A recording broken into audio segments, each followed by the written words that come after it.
Warning, this video contains rumors, speculation, strong opinions,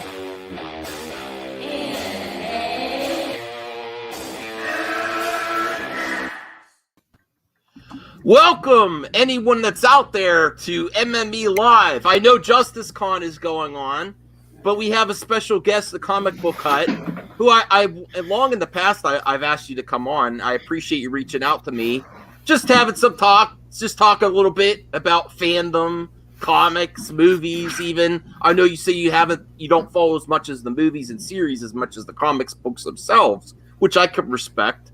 You're a big proponent of indie comics, so we could talk about that, and we could talk about maybe outsiders looking in, because I was more of an outsider when I started getting interested. I did watch your channel a lot more, and then I've kind of lost interest in the independent comics, and also I went past the hyperbolic stuff where it was more pushed out there that there was a bunch of I would kind of want to get your take on this, because I completely don't believe this anymore. But at the beginning, where I was really intrigued was that these people are like pushed out of the comic book industry. Like they had no choice. They're blacklisted, which in the case they are, but some is just like not the best social media behavior. They were warned, and these are companies that want you to act a certain way. I don't really think they were pushed out more than they just wanted to do their own thing. That's why my take. I've just lost interest in it. Can you understand that point of view, Comic Book Hut, as someone new to it, looking in? Absolutely. You mentioned people being blacklisted. As far as I can tell, just from my years of watching and hey, Retro Bro, learning from different people and just listening, there's only really 3 people that I know of that were blacklisted from the industry. Mm-hmm. That's Brett R. Smith, who's a colorist, Graham Nolan, who was a Batman artist, and Mm-hmm. Chuck Dixon. Okay. And Chuck cannot work at Marvel, from what I understand, because of his political views. Okay. He's more of a libertarian than he is really a conservative, but he's not really in the industry.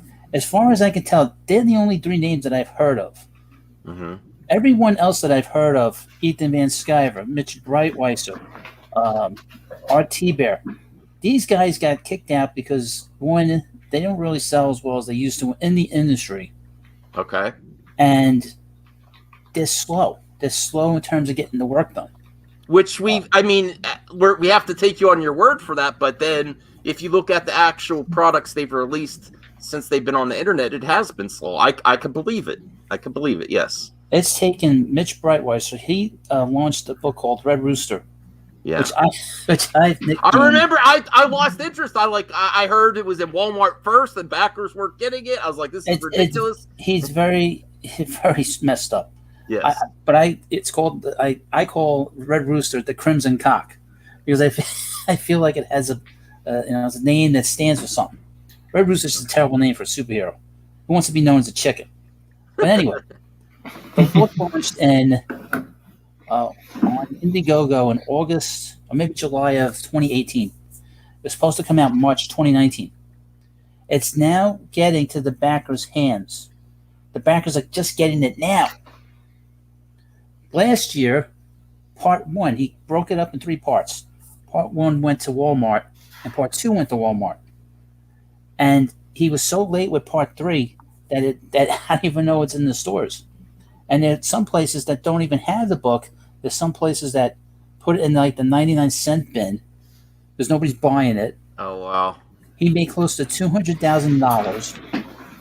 He was making all kinds of excuses why the book was late. He said there was a blackmailer, and they blamed me for it because I was criticizing it. All this other stuff. And he hadn't been in the industry, Mitch Breitweiser, since 2012. Mm-hmm. Now, he complained that it was because he was a Trump supporter, but that's not the case. Just seeing how he has worked, he's slow. Right. That's the problem. That's the problem. It seems to me, in my personal opinion, after following it myself, it was used as hyperbolic to say that they were kicked out. It's because of their political views, and then it was used as a grifting moment and then it's become not something that's not very consumer friendly. Consumer friendly is constant updates of value to the customer. It's lost all its momentum for me. That's why I lost interest and I moved on. I'm just like, okay, whatever. I was intrigued at the beginning. I was very intrigued. Me too, very much so. I mean, my biggest complaint in the beginning was that Richard C. Myers' Jawbreakers was 2 months late. Yeah. That book became 6 months late when people started getting it. And in fact, every book that he has, it's a big book, one of his Jawbreakers, they're late every time. He's got a book that's 6 months late. He's got the Expendables book, which is the Sylvester Stallone series. That's 6 months late. It's insane. But it's. And I'll tell you something about Richard, because a lot of people told me a lot of stuff, and this is within the industry. He's been trying to get in the industry for 20 years. Okay. He's had an ongoing war with the writer Gail Simone, believe it or not. Yeah, I don't like that. They were in a forum together, and I guess he got because Richard's very passive aggressive, and that he sends snarky remarks to people, and she was the moderator of this forum. She kicked him out, and there's been sort of a spiteful kind of battle between the two of them. Now I've read Richard's writing; he can't write. All right. Okay. I read the first book and the second book, and there's zero character development, nothing. And that's why he wasn't in the industry. He didn't have any talent. Well, one of the moments that I thought was really disgusting was when Gail Simone started her YouTube channel. I went and I saw a bunch of top YouTubers all being extremely nasty to her based on secondhand information from people that said they were kicked out, based on the words of others. Listen, I'm not like a big fan of her either. I just was like, me neither. This is just disgusting the way they treated her. I mean, I don't think she directly caused them to lose their jobs. They probably had disagreements, but no way to treat people. Well, they didn't. Now, if you can't like say you're a conservative or a Trump supporter and being in the industry, that's not going to happen now. They start making sure that got out, that they don't want you there, and that's it. So everyone's sort of quiet. But well, Zeno, we're not doing comic skate nonsense. We're just getting a little bit of backstory. One criticism I could throw your way, not me personally, that people say is that you're nitpicking and going after these people when you claim, and I believe you, that you're a consumer advocate, and this is the reason that people have to put this in check. I think if they would engage with you and listen to you more, instead of treating you like you're a troll, things would be better if they address concerns instead of at the beginning when things were most heated between you and the creators. They treated you like a troll instead of addressing your concerns. Well, I treat everybody fairly. Okay. And the reason I was complaining as much as I was their customer. Right. You put your money where your mouth is. You put your money down. I was Richard C. Myers' customer. I was Ethan Van Sciver's customer. Mm-hmm. And I had every right to complain about the quality of the work, the promptness of the work. They've made such a big deal about what's going on in the industry, and they still do. Mm-hmm. Yet they ignore their own behavior. They ignore their own laziness, quite frankly, and stupidity. Richard's stupid. Quite I don't know. I don't know about that. I haven't followed him as much. But with what you said there, that's completely why I lost interest in the whole movement. Right. So I agree. I agree with you. I mean, I think that's the main criticism of people that criticize you and your channel, that you're just doing it to nitpick. But the results are there. I kind of agree with your summation of what's occurred. That's why I lost interest. Now Mitch Brightwise said he's put out a couple of books with his company that were pretty good. Mm-hmm. Bass Reeves is the best book that he has. Now, he didn't write it or draw it, but that's the best book. That is a great book. But because Zeno, we're going to talk about movies and everything else too. We're just getting a little bit there. Right. And Nora's Saga is okay. Mm-hmm. But that's done by Blake Northcott and Kelsey Shannon. That's okay. But Comic Book Cuts here, I'm actually interested in his opinion. Do you know of Rage Golden Eagle? I was just curious if you had any thoughts on that individual. No, they're big in Comic Skate. No. Oh, okay. I haven't heard. Yeah, of that one. I don't. I know the sort of. I don't follow it as much as I did. Yeah, you were really deep into it. I was really. You're not as tied closely to it as you once were. Like you're not on. I mean, it's the same pattern, Yeah. and I'm trying to sort of be more positive. I do more of the movies now, and I talk more about the industry itself, and just sort of, just basically kind of doing my thing in my own style. Well, what do you say in response to the hyperbolic comments that DC and Marvel are done? It's a Titanic, and these groups are the life ship. I think they're still going. My interpretation, it's more problems with just print media, magazines, and everything has gone out of style. Yeah, they have. Do you think the quality is that bad as the claims? It depends. I mean, there's certain books that are really good. Mm-hmm. Chip Zdarsky's a good writer. He does Daredevil. Oh yeah, that new Daredevil comic's fantastic. That book is really good. But there were always good comics and bad comics. But there's just too many stories. There's too many characters. They're telling too many stories, and there's too many comics of different characters. They gotta condense everything. That's the problem. It's just too much. Well, I do have an interesting question for you, Comic Book Hut, and then you RJ and Eddie, you chime in too. Since you're such a fan of comics and you've supported them for so long, why is your interest not at that level for movies and series? What do you think they're doing wrong? What's your grade on Marvel and DC right now of what they're doing? I don't think there's any real problems with the movies and the comics. I mean, the movies and the TV shows. Okay. For the most part. I mean, they can sort of complain about Brie Larson, but Kelly. Kelly hates Brie Larson. It's okay. I'm sorry. I guess that's like his trigger word, Brie Larson. That's most YouTubers' trigger word. Yeah. Random menace dog. I mean, I'm actually become a fan of her because she triggers people so much. I want that much. It triggered your dog. Right, like imagine if you say the Comic Book Cut and my dog goes crazy, or a bunch of YouTubers like Comic Book Cut, or Eddie. Well, Eddie's trying to start. Eddie's getting the controversial territory on his own channel, though, not here. See, the thing about Captain Marvel, the movie, is that Carol Danvers' origin is very thin, so they had to put something in the movie to give her some kind of something.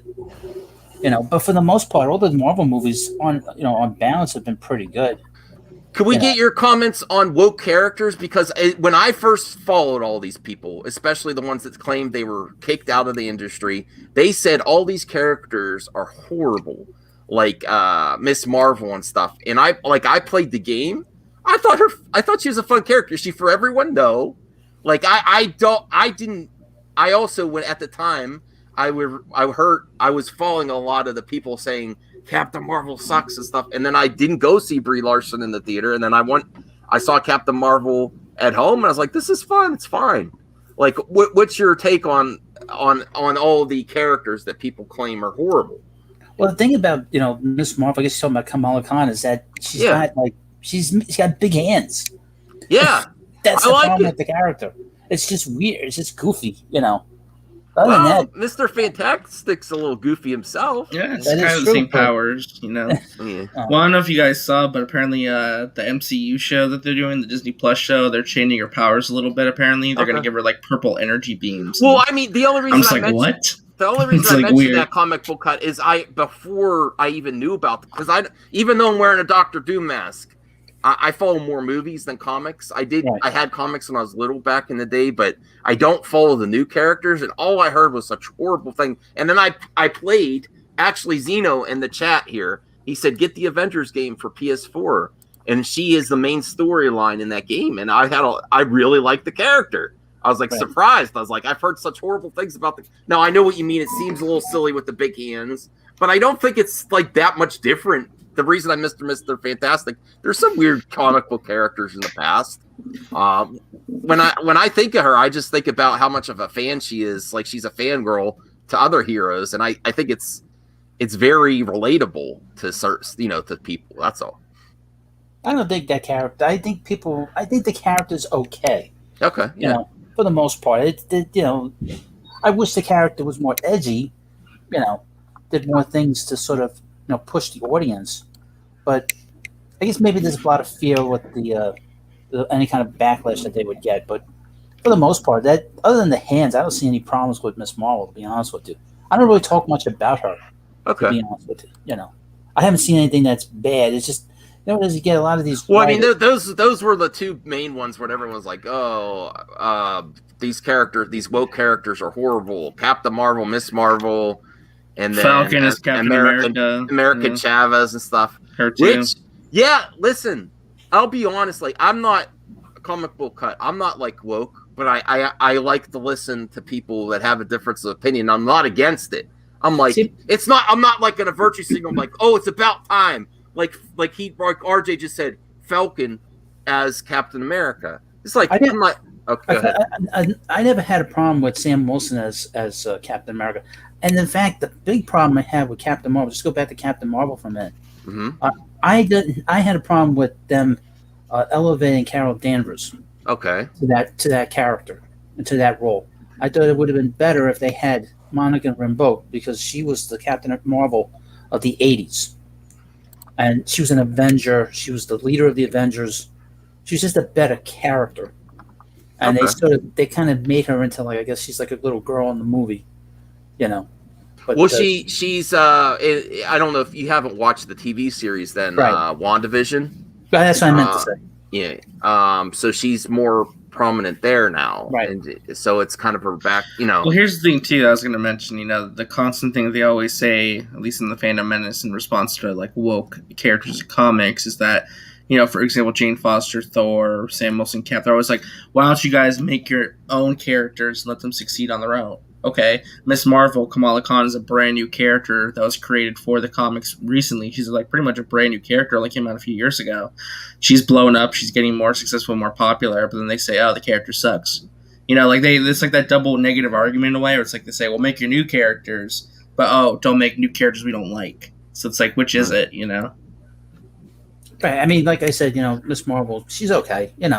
She just needs a little time. Well, the Falcon and the Winter Soldier is actually dealing with him potentially taking over the mantle of Captain America, and it's like something I wasn't like. It's about time. I'll be honest. I'm not like super woke where I'm like, it's about time a black man takes over.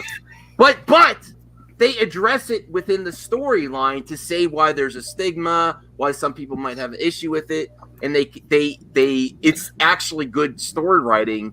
And now I'm intrigued to see it. Whereas before, I didn't have any stake in the game, but they explain the controversy around it, or it's intriguing to me the way they handle it in that show. So I'm all for it now, especially some of the other characters in that. But what would get you to like be intrigued by this? Like, say I gotta watch the Falcon and the Winter Soldier or WandaVision comic book. What would make you say like I really want to watch this now? I like this. I like to see how they've done John Walker. Okay. I notice they don't show him much without the mask off. He's always running around with the whole costume on. The show that I don't know. What do you think, RJ and Eddie? Did you watch the show? Is there an equal time? I would say for me, it feels like they're more so exploring him outside of the suit in the show. I mean, again, it's a 6-episode show. It's shorter than a 9-episode or 13-episode show. But they're exploring him a lot. I think John Walker is probably one of the most interesting characters they've done, because they've really made him even more so morally gray than even in the comics he was. They're really making him a very sympathetic character where you understand where he's coming from in a lot of regards. So, I mean, a lot of people say he's probably the best written character on the show. So see, what would be really interesting to me, comic book hut, is if you actually watched it, and because you know so much. No, because you know so much to give like a criticism or a comparison. To say, do you think it was executed well, or your thought? I would be really interested to see. I would too, but I'm very busy, and I got I know a lot of stuff going on.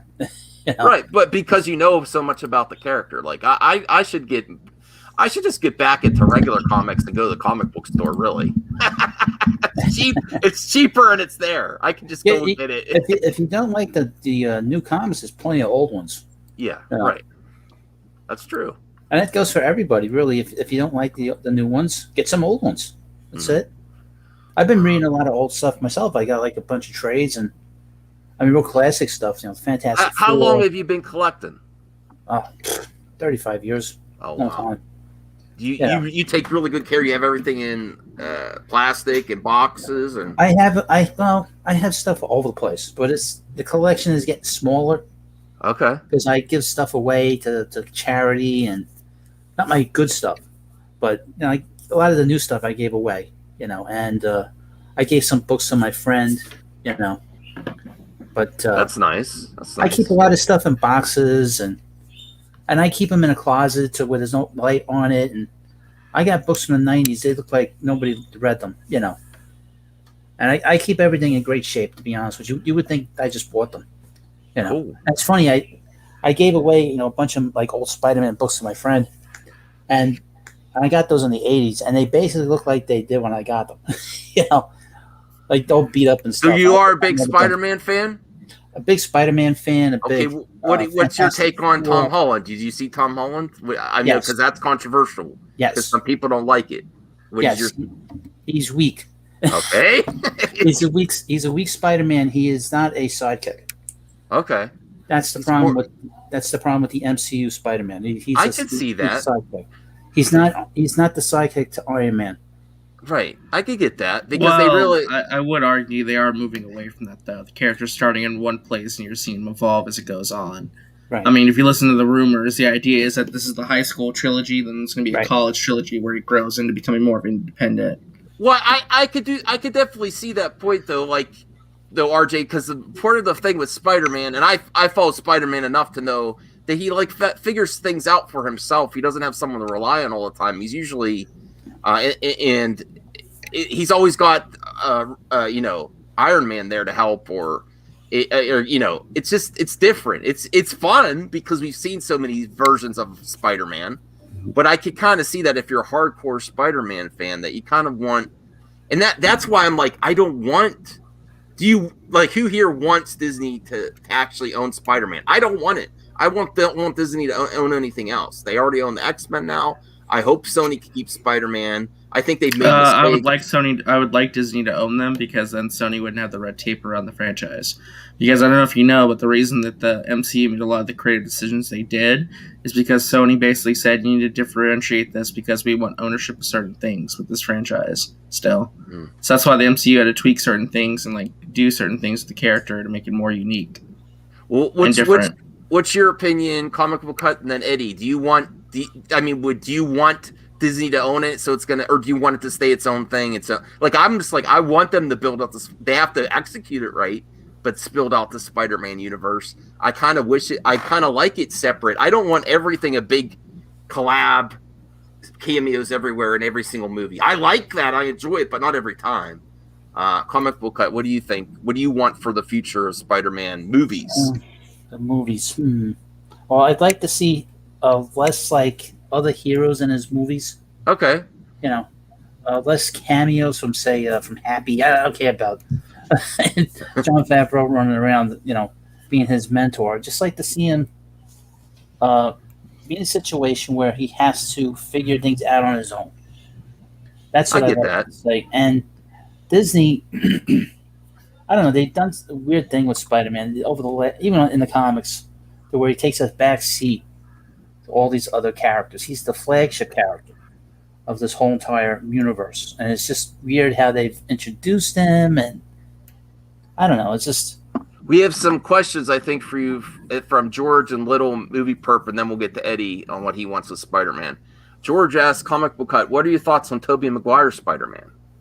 The Toby Maguire Spider-Man. He's a great Peter Parker. Okay. I agree. His Spider-Man version is good, but it's not. I don't think it's as good as Andrew Garfield's Spider-Man. Oh, really? Okay. Right. That's not a.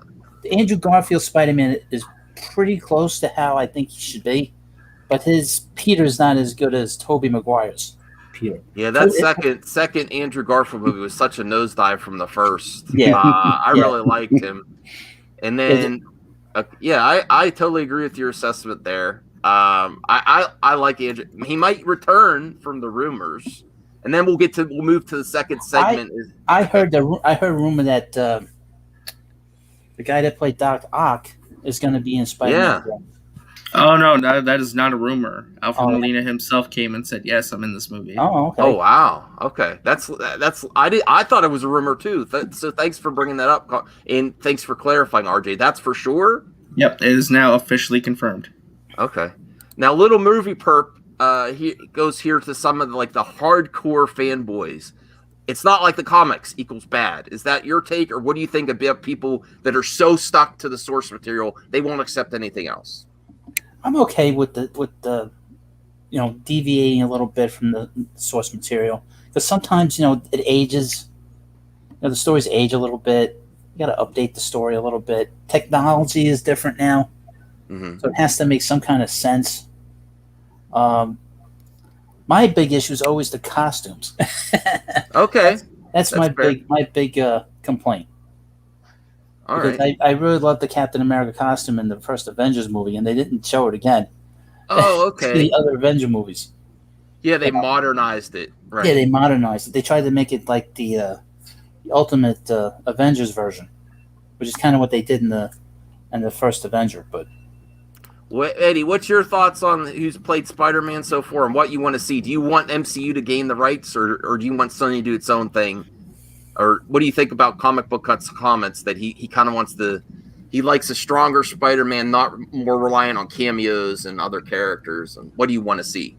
When it comes to me, I'm talk about how I feel about his version of Spider-Man and then the universe they're trying to set up with Sony. When it comes to Sony, I think they really have to stop already with trying to milk their Spider-Verse. They can't stop though. That's the problem. I know until Disney. I don't know. No, they literally can't stop. If they stop making a project, the rights revert back. But it's like movies that nobody wants, like Venom, I guess, but like stuff like Morbius and then Craven. So Eddie, are you telling me you don't want the Aunt May spy movie? No, I don't still want to do. Craven and then Silver Sable and Black Cat. Like these people are just trying too hard. It's just like, just give us a Spider-Verse 2 and that's it. To be honest, that's the only thing I want. They should just make animated movies. Well, that is a problem. Do you know about that Comic Book Cut? Because you follow Marvel. Isn't it where they have to actively develop a Spider-Man movie or a related movie every so many years, or it reverts back to the rights, the original Marvel? That I don't know. Okay. I've heard that. That is true. That is part of the contract. I just don't know how many years, or what is it have to be a Spider-Man movie itself, or is it related to Spider-Verse? Or well, originally they had when Spider-Man 4 was about to film, I believe it needed to film in 2009 or no, sorry, 2010 to make a 2011 date. So that's 3 years between movies. Sam Raimi didn't have enough time, so they just decided to reboot it, and they made Amazing Spider-Man very quickly. So I believe they need to make a Spider-Man movie at least once every 3 years. I think that's the terms of the deal. Comic Book Cut, I have one final question about comic-related stuff before we move on to the main topic. There's a lot of new people that are interested in these characters based on the TV shows and the movies. And the MCU, especially the MCU, maybe not so much as the DCEU yet. What advice would you give them, like to say you need to go look at the comics? Where would you tell them to start, or maybe your channel, or what would you say? Get people interested. They need to. If you're so interested in these characters, why aren't you reading the comics? Exactly. Start at the beginning. Okay. There's so many trades out there. There's so many collections out there.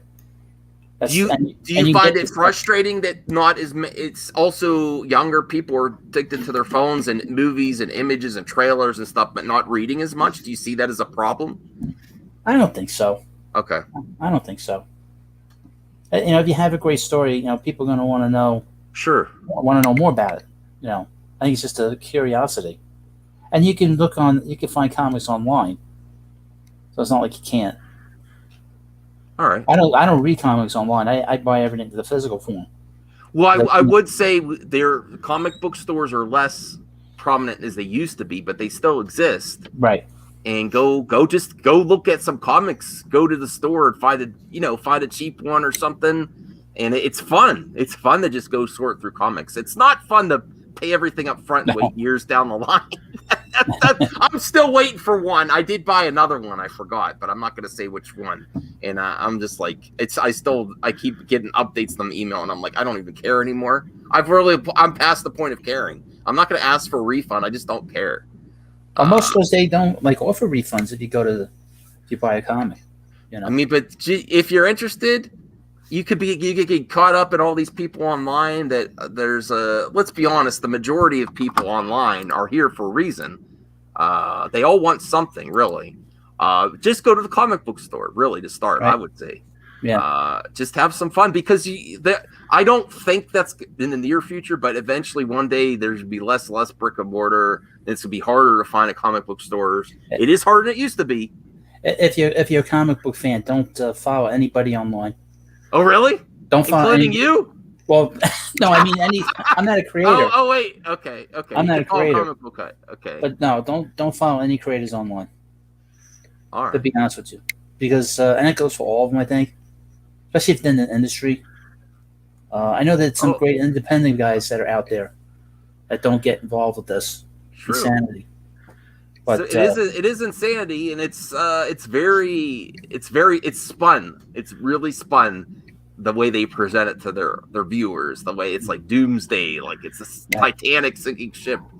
Okay, like 2 years ago, I was in a video from Richard C. Meyer. He said that Marvel was going to move out of New York City. Now, I live in New York City, as you can tell from my accent. I haven't heard one thing about that in 2 years. I haven't heard anything.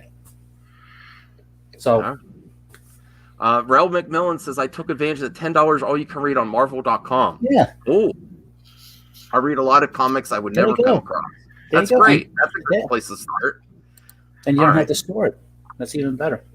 All right, so now let's get to the topic that Eddie's been waiting for. Sources. I had a friend today that reached out to me and is like, why are you bothering with this source? Well, they're full of it. I'm like, just like we were talking about creators online.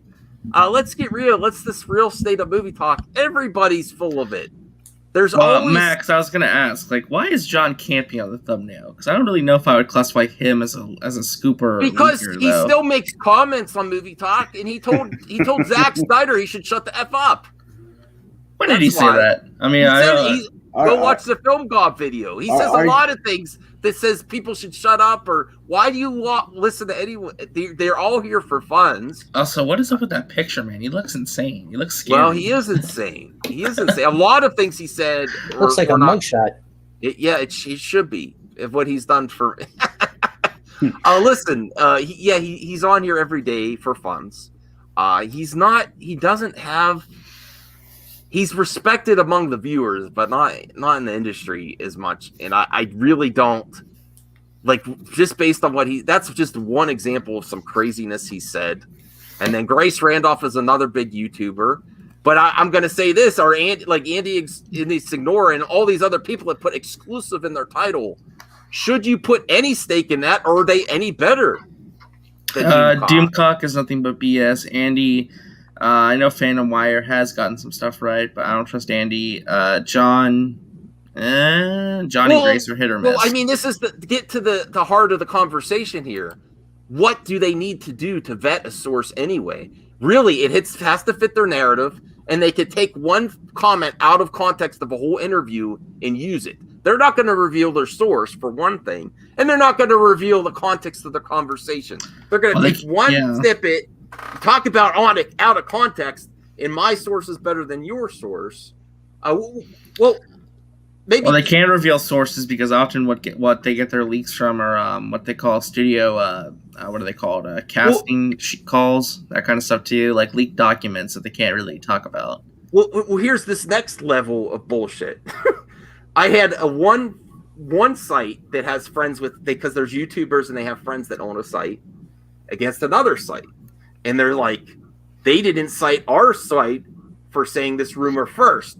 Citing a rumor from an unknown source. Are you kidding me? That is a rabbit hole and a goalpost you should not set up, because it's just a rumor. And why would you think, this source is only going to talk to one person if they're talking? That's completely ridiculous. What's your thoughts on that? Sourcing another site that has rumors. I think you have to get another source. Get two sources. Right. Okay. That would be really nice if they had. No one really has. They haven't really said. I have very few times have I heard. I have a few sources on this rumor.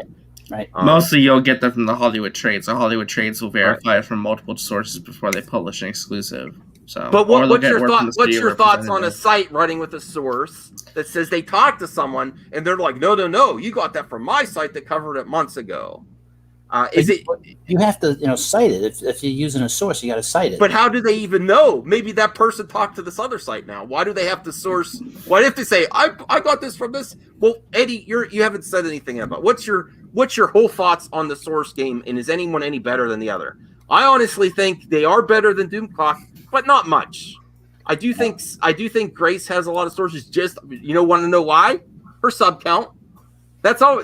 Hollywood and that's all they really care about. Relevancy in those eyes. It is to go to Grace. It is because of that, and plus she is more professional than all of them. To be honest with you, too. She gets the most heat. They always say she makes stuff up. But yeah, when it comes to the source game, you see it all the time. I'm pretty sure Andy just tweeted out something saying, "I already covered this before, so you guys." Yeah, you're like, why didn't you give me credit? Are you kidding me? It's an unknown person talking to people. He could be someone in the industry could be talking to someone else. Do you guys remember with Grace Randolph? She made a video saying that her sources told her that Wonder Woman 1984 was going to reboot the DC universe. She made that video.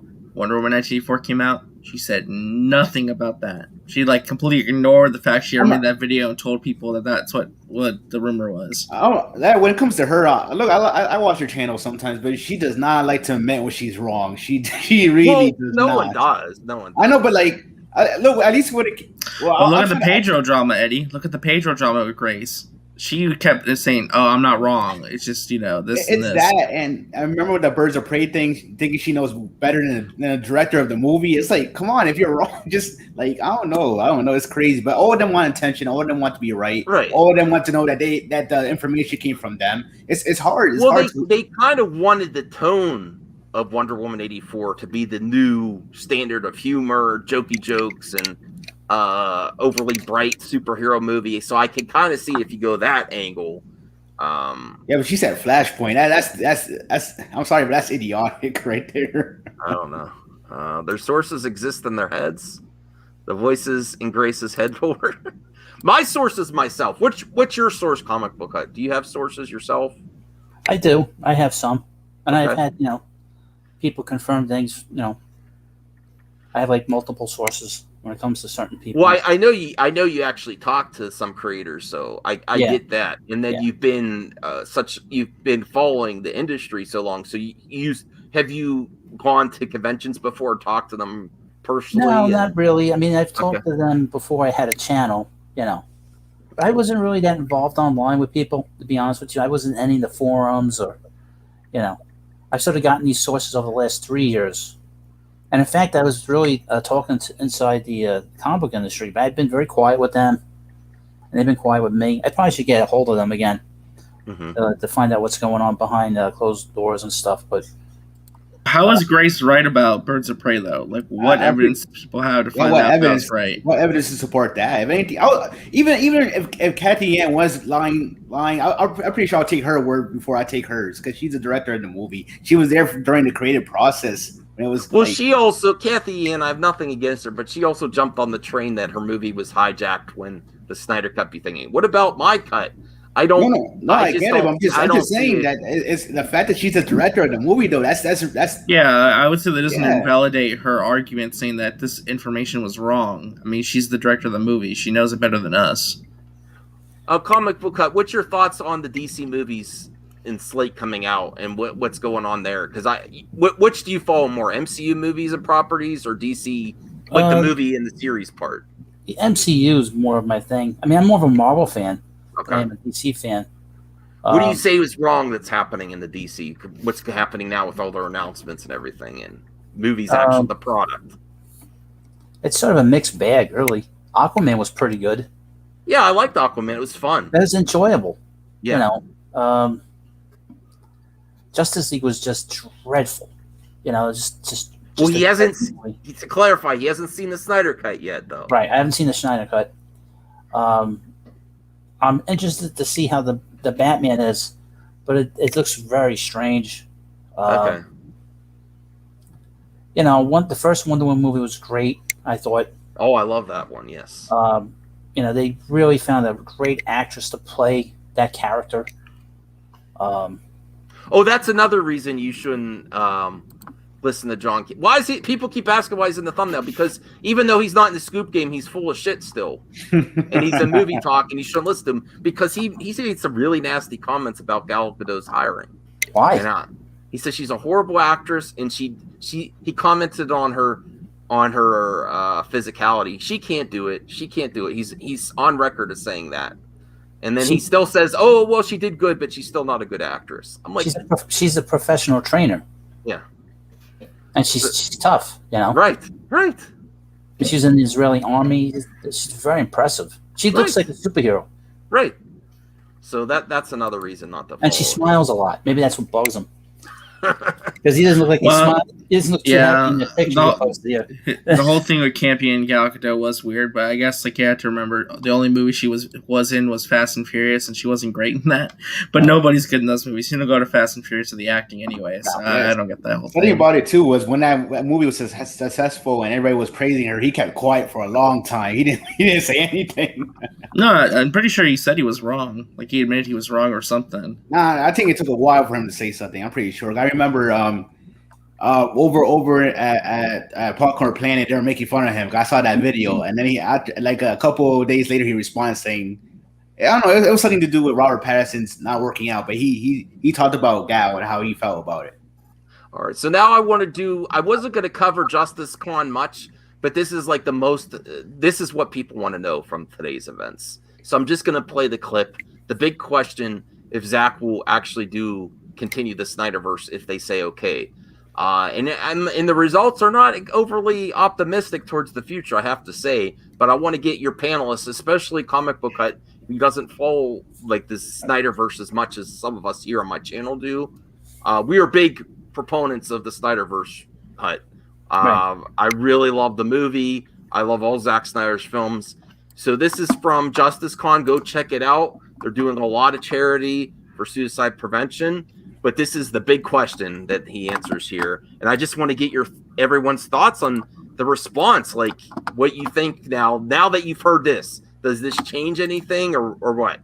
And that's how you know that you're experiencing real cinema, because I couldn't have described what that is. And shout out to the Nerd Queens and Meg, everyone that put together Justice Con. There is a question that we are being begged to yes. really quick. Is how do the two of you feel about Restore the Snyderverse? I mean, as a concept or as the would you like if that's because that's become the next rallying cry for the movement? Listen, and I mean, I'll let Chris talk about it. I'll just say this: I think it is a concept that I believe shows sort of reverence for the work, right? Mm-hmm. And in that way, whatever it results in, I have no idea, and most likely nothing. See, just based on that kind of crushed me a little bit. If the fans once again are heard, and that's in the wild universe where they are heard, would you be willing? I guess my point is that like the reverence for the work is a thing that I never would dismiss and or in any way say I don't respect, and that I would not, of course, give my entire effort to support. Because I think that we make the movie's made and it's finished and it's there, and all the characters and all the storylines and everything, we understand it. It's not like and so if someone says to me, no matter who that person is, like, I really love that thing, I wish you would make another one. I personally am not a person who says like, well, that, forget it. Like, I think that's rude because of never say never, I guess. Yeah. So did he just call WB rude there? No, I'm he just basically just said what I think Matt Jarbo's been saying is that he's being nice. He doesn't want to rule it out, but no, I think he basically just confirmed there that as far as he knows and as far as he believes, nothing's happening. I think he just kind of just admitted that's over. All right. So Zeno's take here, and I want it to continue, and maybe we'll get an outsider's perspective of what Comic Book Cut thinks of all these fans, because he followed sort of a creator and fan movement that became more creator focused. I think is where they lost their way. When a consumer wants something, should they ask for it, and what's happening with the Snyderverse? I still am holding out hope, but I'll tell you what, he did not seem overly optimistic at all, and didn't really want to lead people along there. It was like that response was like a girl that's really not into you, like, hey, you want to go out sometime? You know, like, well, I don't want to say no because that's rude. Right? I mean, that's honestly, what's your thoughts on that? I don't think that's going to happen. Okay. I mean, he doesn't seem like he's overly enthused about doing it. Well, because he's done so many interviews in the past few months, and to get his film actually released, he's been working in the trenches to finish special effects and put it together for the official release. And in the past, he said, it's not up to me. It's not up to me. Like, he was passionate and almost like emotional in past interviews. But if you combine that context of where he was in the past, where he is in this specific interview, it seems more like he's accepted that it's most likely not going to happen. Right. And he doesn't also want to lead people on the way he was, responding there. I don't think that's going to happen. I think he's being very nice and being very diplomatic, and is basically that he doesn't. He said he's not expecting anything, and he doesn't make the final decision. Now, this is the big thing. They plan this stuff out for years, so it's not. They said, well, if they sort of say, we want you to do the next movie, they're going to come out for 3 or 4 years. They got to do all the pre-production and story, and it seems like they have nothing really on the table, to be honest. Well, it's the way Hollywood is. Unfortunately, it's not like comic books where a creator finishes a run. Most films are hijacked or changed based on reception audience. Actually, they're too reactionary to the audience, and they flip-flop every which direction, and no one gets a complete vision. There's actually the sad truth about movies and the entertainment industry, there's never a plan to complete. There's only a plan to start and reboot. That's why reboots are so persistent. Is because they also want to get the most money from the characters that sell the most. Do they want to get to the lesser-known comic book villains? No, because they don't buy tickets. That's why they keep rebooting, and the visions change, the directors change. So if we don't get the Snyderverse to continue, I still am holding out hope. But honestly, those 3 films together for me are amazing, and it's more than you get most of the time. But besides the context of what they did to him and his family, took advantage of a tragedy in his family and hijacked his film. I would say Ambassador's comments 100% on point, and I would echo what he says. Look, I think Snyder's wanting to move on to other things. He has so many ideas in his mind that he wants to bring to life. He did Justice League for Autumn, and it was beautiful. So I say let him create. Yes, and then have you been following Army of the Dead, Hut? Did you see the trailer for that? No. Do you have Netflix? No. I told you, I don't watch too much TV or anything really. Oh, okay. I have a question for you guys. Okay. What did you think about them canceling New Gods? What you think of that? I was okay with it. I like Ava DuVernay, okay? But based on A Wrinkle in Time, I don't think she's cut out for these genre films yet, and a lot of special effects and a lot of costuming, because the costuming special effects in that movie, Wrinkle in Time, were horrible. Right. And I was rooting for the film. I paid to rent it. I was like, okay. I mean, I'm not against that type of movie, even though it's more kid focused. I'm like, okay, I'll give it a shot. I don't think she could have handled it. I really don't. I would love to be proven wrong. And also because we got Darkseid in Justice League, I want that to continue and not I, hers. I think that's what changed a lot of stuff. So I think she probably had a different idea for Darkseid, and I don't think they were too happy with it. And plus Tom King was going to write it.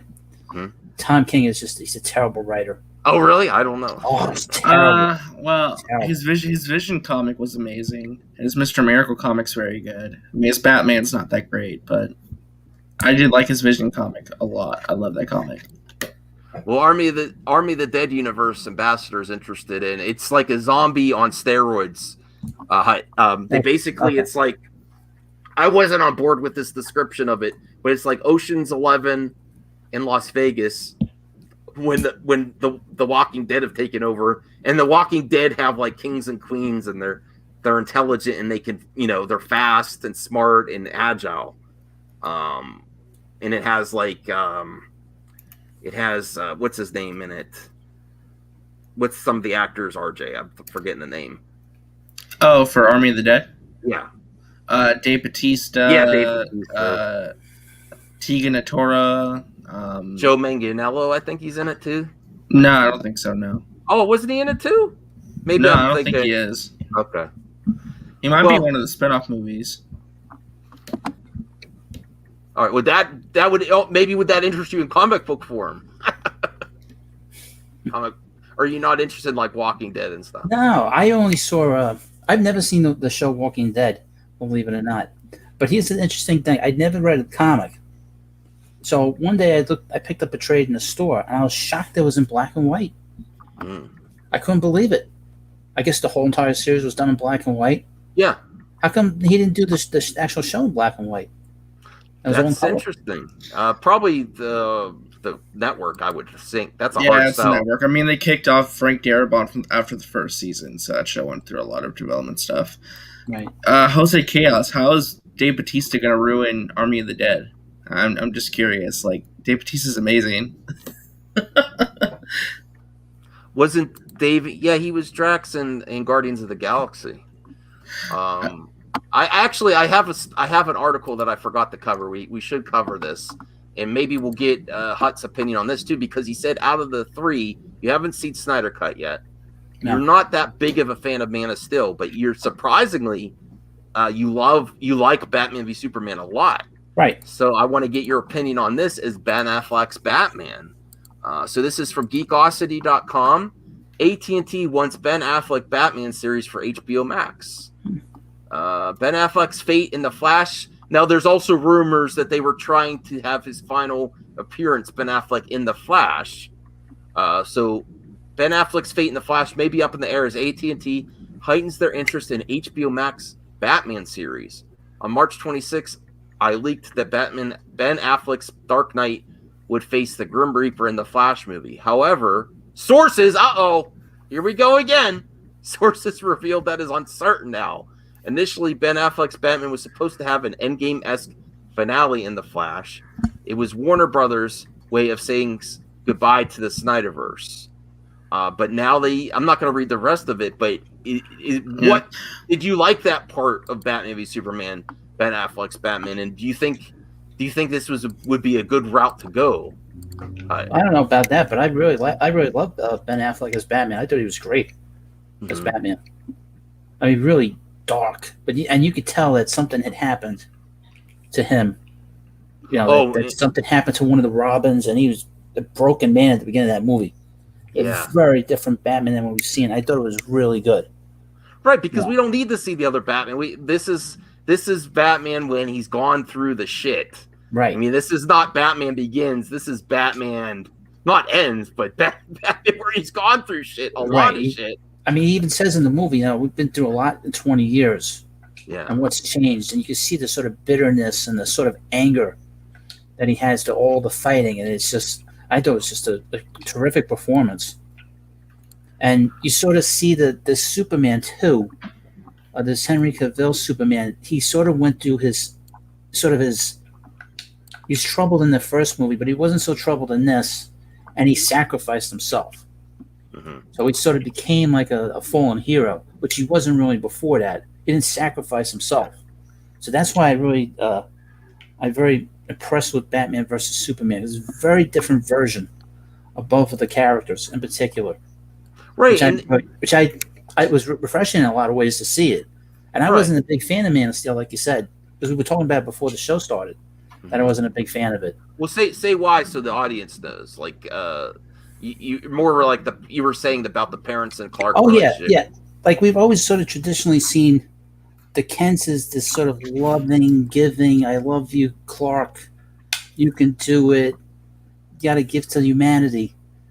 And the aliens, the Kryptonians, were very cold and separate from his reality on Earth. And then in Man of Steel, it's the opposite.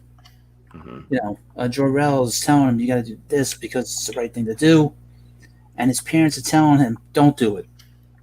So where you see a Clark Kent in the beginning of the Man of Steel, very troubled. He doesn't have like any direction in his life.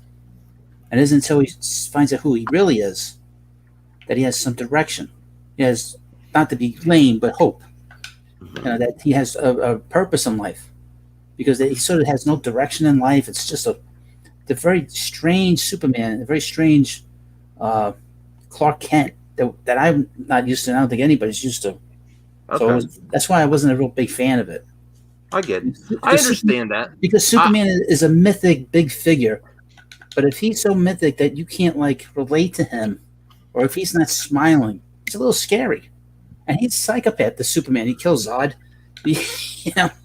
Like well, it was nothing. I love that scene though because it's it was his last. You could tell to me they sold that it was the last resort. He was not going to stop. Right. He's not going to. I really appreciate that, and I keep going back to like people have the problem with Luke Skywalker in The Last Jedi.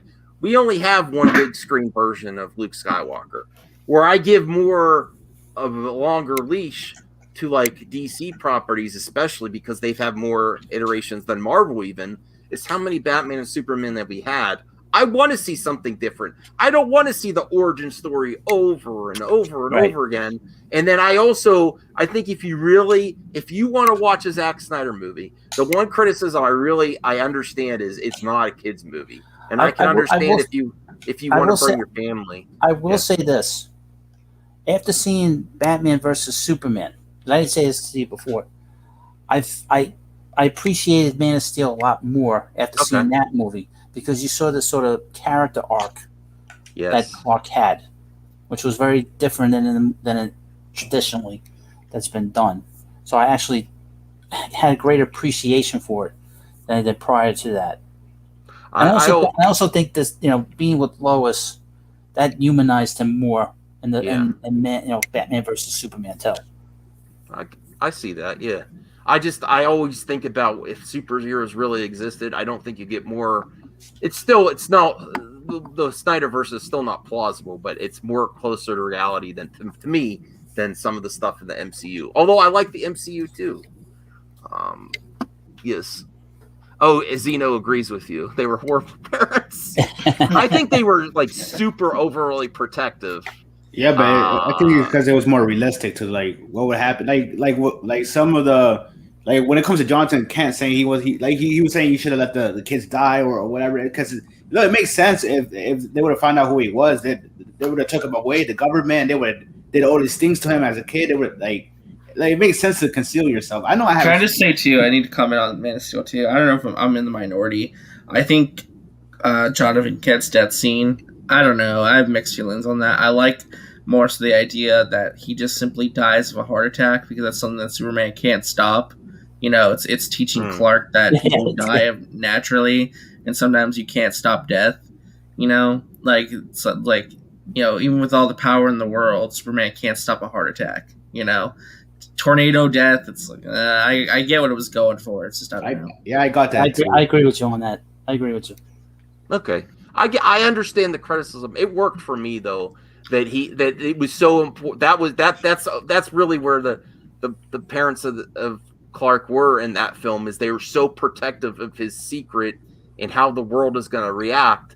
And if you think about that compared to with what happened in Batman v Superman, how they're protesting him, how people are not everyone's for Superman, which in reality, if there was a superhuman being, there would be people protesting him. I'm sorry. Just look at the world out there. No, the So government. If Superman really existed, the government would be shooting at him every single day. Based on where Batman v Superman went, I understand more in context. If this secret needs to be kept, it's not something like they don't do the glasses like, oh, too much. Like, the glasses is always so you don't know who I am. They still do it, but it's not as like tongue in cheek and cheesy as it's been in previous incarnations. It's still there though. It's still there. Well, here's some breaking news. Doctor Strange and the Multiverse of Madness to wrap production this week. Are you guys excited about? How did you like Doctor Strange? It wasn't bad. It was pretty good. I very much enjoyed it. I mean, I like Sam Raimi taking over, and I can't wait for him. Yeah, it's his return. Yeah, it's his return. Yep. So you're looking for what's the one you're looking forward to the most out of the projects that are underway or coming out for the MCU? The Fantastic Four. Oh yeah, me too. Doctor Doom. Yep. Yes. But I don't think they should. They shouldn't introduce Doom right away. They should take their time with him. Okay. I think they should give him a Disney Plus series first. You got to build him up because he's bigger than Thanos. Thanos is a punk compared to Doctor Doom. Okay. I mean, Thanos. Did you like Thanos in the MCU, Infinity War and Endgame? It was good, but the MCU don't have great villains. Okay. That's the one problem with the MCU. They've been using all these rinky-dink villains because a lot of them were part of Fox and part of Sony. So all the big villains were over there. Don't you think that's a problem with the industry as a whole? All these, I think that's the number. I might make a separate video on this too. That's just like the number one problem with all the superhero genre movies and series. Not enough focus on the villains. Right. You build the villains up like RJ just said, Doctor Doom, Disney Plus series. Would that make you pull the trigger on a Disney Plus subscription? Or are you just like, I'll stick to comics? No, I don't want to see everyday Doctor Doom. Okay. But imagine it's like this. Cameo Imagine it's like this Hut. Yeah, like what if it's like it details his origin, his rise, the loss of his mother, how he comes to power in Latveria, that could be like a really amazing story in a long format, like a TV show. I don't know. It's just, I like to see it be a lot more mystery with some of these villains. You like mystery? Yeah, I mean, like Loki, just to use him as an example. He's not a big villain, but they made him sort of like a villain in the first Avengers movie and Thor, but now he's like a hero. Doctor Doom is not like that. He is the villain of the Marvel Universe. He's bigger than Galactus. He's bigger than Thanos. He's bigger than all of them combined.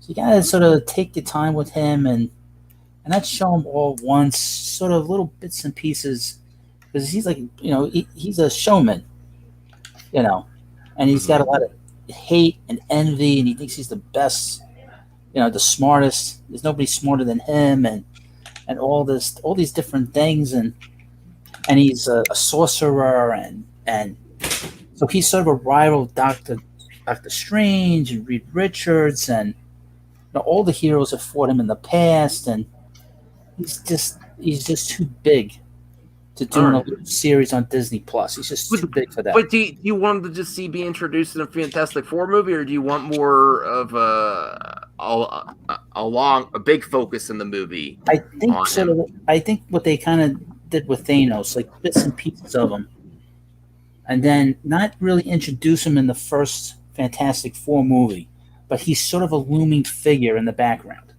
Okay. That would make more sense to me. And then sort of have it be this sort of battle between the FF and Doom. That's like a trilogy. And you have like a big crescendo, like a third movie or a separate movie, That's how I look at it. Honestly, I think what they might do is, I think they're going to, because Doctor Doom has been not just a Fantastic Four villain, he's also been a Avengers villain as well. Right. I could totally see them building up Doctor Doom as like the next big threat to the MCU overall. Right. But then that goes back to like where Hut was taken about like I want Spider-Man to do his own thing. Would that be disappointing if they focus it more for the Avengers and not the Fantastic Four versus the Doom? Not for me. I mean, you ever played Ultimate Alliance? Doctor Doom's the main villain of that game. It's amazing. But they can totally make it work. What do you want to see first, though? What do you want to see first, Hut? You'd rather see the focus on Fantastic Four versus Doom, or are you okay with the Avengers Assemble against Doom? Well, that's a good question because all the other movies have sort of done that. I have sort of an idea. This has been my idea. Is that you sort of do an introduction of the Fantastic Four in one movie, and they maybe do a monster movie because that's how the Fantastic Four are introduced.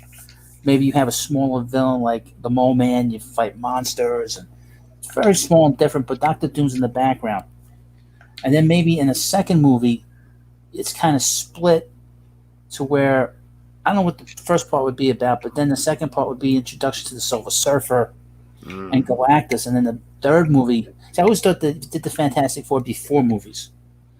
So the second movie and the third movie would be about the Silver Surfer and Galactus.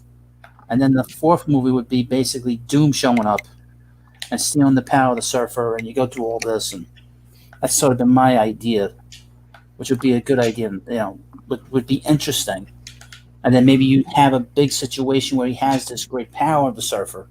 Maybe you get the Avengers involved, and you get to see more of the Watcher involved, and all these different things. And plus, there's also the idea of Secret Wars, to where they put the heroes and the villains on a battle world, and Doctor Doom takes over the universe for a while as a trilogy. Those are the kinds of things you'd want to have Doctor Doom do if you're going to introduce him. And then you can sort of bring in the layers of his background, how he met Reed Richards and Ben, and all these little different things you can sort of sprinkle it in. I get you. Like, I love the MCU. I love the crossovers and cameos too. But then also, I'm like, it loses the focus of some storylines where they're so intertwined, the villains and the heroes. Where I kind of want to see. I'm conflicted on what I want to happen to the Fantastic Four and the MCU as well. I know I want it to be good based on the other ones. Right. I still didn't hate the other movies. I didn't hate them. They weren't great. They weren't good. But I didn't hate them. But I don't know. Well, I would say the one that came out in 2015 is Hot Garbage Juice. That one's horrible. Well, that was hijacked. I saw where it was going. Well, sorry to go back and forth DC and Marvel, but here's also okay. So we saw Zack Snyder's response. I'm still staying optimistic about the future, but I understand, and based on his reaction, I don't think he thinks much is going to happen either. But this is where they might go, according to Geekosity, a Flash movie to run through the Arrowverse. This is something that are they going to have? I 1000% believe this. You do? I do. I think for cameos, it makes a lot of sense. Those shows are popular. They want to establish the multiverse. A quick scene where he runs into Grant Gustin again, pick off for the Crisis event. But not just Grant Gustin. From this article, I'm thinking not just Grant, just the whole. Oh yeah, they could totally do it for one scene. Yeah. Okay, but not. I've heard these things from Mikey Sutton. Okay. Like he said that the Warriors 3 would be killed and Thor Ragnarok and Asgard would be destroyed in the beginning of the movie. He said that years ago. So he's a pretty reliable source. So you want to follow somebody, he's the guy. Oh, Mad Matt Vids is here. Hey. How's it going? It's going good. What about y'all? Good. We're talking Comic Book Hut. He's a comic book YouTuber. He follows comic industry a lot. It's big supporter of independent comics. Getting his point of view on also movies and where MCU and DC's going. We kind of watched Zack Snyder from Justice Con. He didn't seem very optimistic. He kind of seemed like a girl telling you it's not going to happen when you're asking him. When you're asking a girl out. Like, I don't want to say no, but I respect you wanting to ask for more. I respect the game. I'm still optimistic, but here's what they, from according to Geekosity, Mad Matt, is the plan. We all know that the cameo already happened on CW with the Flash. We all know that. But they're gonna have a big cameo with the whole CW verse, but not the Snyderverse. What's your thoughts, Mad Matt? I mean, that's interesting, but I mean, I hope that. I mean, I don't know. I gotta see it to believe it. Okay. RJ seems to think that's the way they're gonna go. Hut, have you watched any of the CW shows? Yes. What's your thoughts on them? The Flash was good the first 3 seasons. Yeah, It's not nearly as agree. strong. I know people liked the Arrow, Arrow. It was okay. It was very boring that first season. Superman and Lois is not bad. I have to get back into that. I watched the first episode, the new one. Yeah, but I could tell that the kids are going to be annoying. That's going to get annoying. Yeah, they're pretty whiny. Well, aren't most kids annoying though? That is, I was curious. Why would they do that? Seeing as how we had Smallville, and Clark was going through his his discovery as Superman. Why would they do the kids having Superman as their father? I always thought that. I don't know about that concept. Okay. I think I gotta watch more of it. He did look cheesy in the suit. He looks like he's not built for that suit. He's not. Have you guys seen pictures of when they did the crossover with Tom Welling? You seen those pictures? Mm-mm. Tom Welling is jacked Yeah. compared to this new guy. He's jacked. He's twice his size. I will say though that it's better than the first suit from Supergirl or Supergirl. That suit is terrible. Yeah. Have you followed Star Wars Yeah, at terrible all? show too. Have you followed Star Wars at all? Well, I'm a big Star Wars fan, but I haven't seen The Mandalorian. Okay. Oh, you haven't? Oh, that's right. No. Wow. You really don't you keep all your money for comics. You don't really subscribe to these services. Nah, not really. I know people love it. Technically, you don't need to be subscribed. There are other methods. But, Right. Right. Well, here's what RJ wanted me to cover this. Okay. Ryan Johnson wants to direct. This is what I've said all along. I said source Sarah Wilson. That's that fangirl. I'm not saying anything bad about her. I'm just saying she's the source for all Ryan Johnson news right now. Wants to direct an episode of The Mandalorian and has spoken to Dave Filoni about it. I would be up for that as long as he doesn't make any. He's got to subvert our expectations again. He's a great director. I will stand by this. I think Ryan Johnson's a great director. The episodes he directed of Breaking Bad are probably the best episodes of that show. And that was a great movie. If he directs an episode of Mandalorian, he's not writing the script. He's just directing it. So I don't see what the problem would be. I'd be up for it. Yeah, as long as they got a layout and it's not something abrupt happening, then I'm cool. As long as they commit to something. Look at this. Zeno's trying to throw shade at the headband. We're bringing it back, baby. I mean, he works out too. You don't know. Did you just come from the gym? Yeah, I did. So there you go, Zeno. It's not for style. It's for use. Don't you feel silly, Zeno? Don't you feel silly now? Style too. Oh, style too. I do like headbands. Walter Hamada's here. Did you know this, Cut? Walter Hamada is subscribed to my channel. He won't listen to me though about continuing. Are you looking forward to the Flash movie, Hut? I don't like Ezra Miller. Okay. That's fair. I think Grant Gustin's a very good Flash. Yeah, I do. I agree. I don't mind. He's not my favorite. I still, even after watching the Snyder Cut, I still don't like the way he runs. No, he does not know how to run. He needs a trainer to learn how to run properly. The movie looks so great. I don't want to give spoilers. There's an amazing Flash scene in the Snyder Cut with the Flash, and everything looks amazing. I like what happens. It's just his running still looks stupid. I mean, I never heard of anybody complain about the way the person's running in a movie. Oh, you see it all over Twitter. I mean, I'm like, it makes sense, why you run like that. I get it. He goes like this. It's almost as if Ezra Miller's never ran his entire life, and he just had to pretend to know how to run. This is what they want, right? This is, creative differences. One of the directors that left the Flash movies pointed to him and said creative differences. They didn't like working with him. It might be something. I've heard sometimes Ezra is a bit of a diva. Yeah, and the other thing that and you could know this from Justice League too. Justice League is the way he holds a damn phone when he's talking to his father. It doesn't. He's like this. It's all tilted. That scene bothers me because he's so weird. What? If I was lazy, I'd probably do that too. But it doesn't even look like it's up to his ear. He's like holding it back. Now you're nitpicking. No, you just want to hate him. Mad I- Max. I don't- Mad Max I'm not can against open his own CinemaSins channel. That's the No, next big I'm thing not. that I'm could not against. No, I'm rooting for him. I want to see the Flash movie, but I'm just saying. I'm just saying he's kind of he's a little bit odder than Flash is. Yeah, he's quirky. Yeah. But Max, I want to know, like, would you be okay with Ryan Johnson directing some Mandalorian episodes, or would that make you Mad Max again? I'm okay with it. I'm okay with it. That's It's content. Of course he's okay as long as he doesn't make alter the characters where they can never recover, like end a character. Yeah, Mando's gonna lose a whole arm. Hey Brian, What is happening? we got the comic book cut.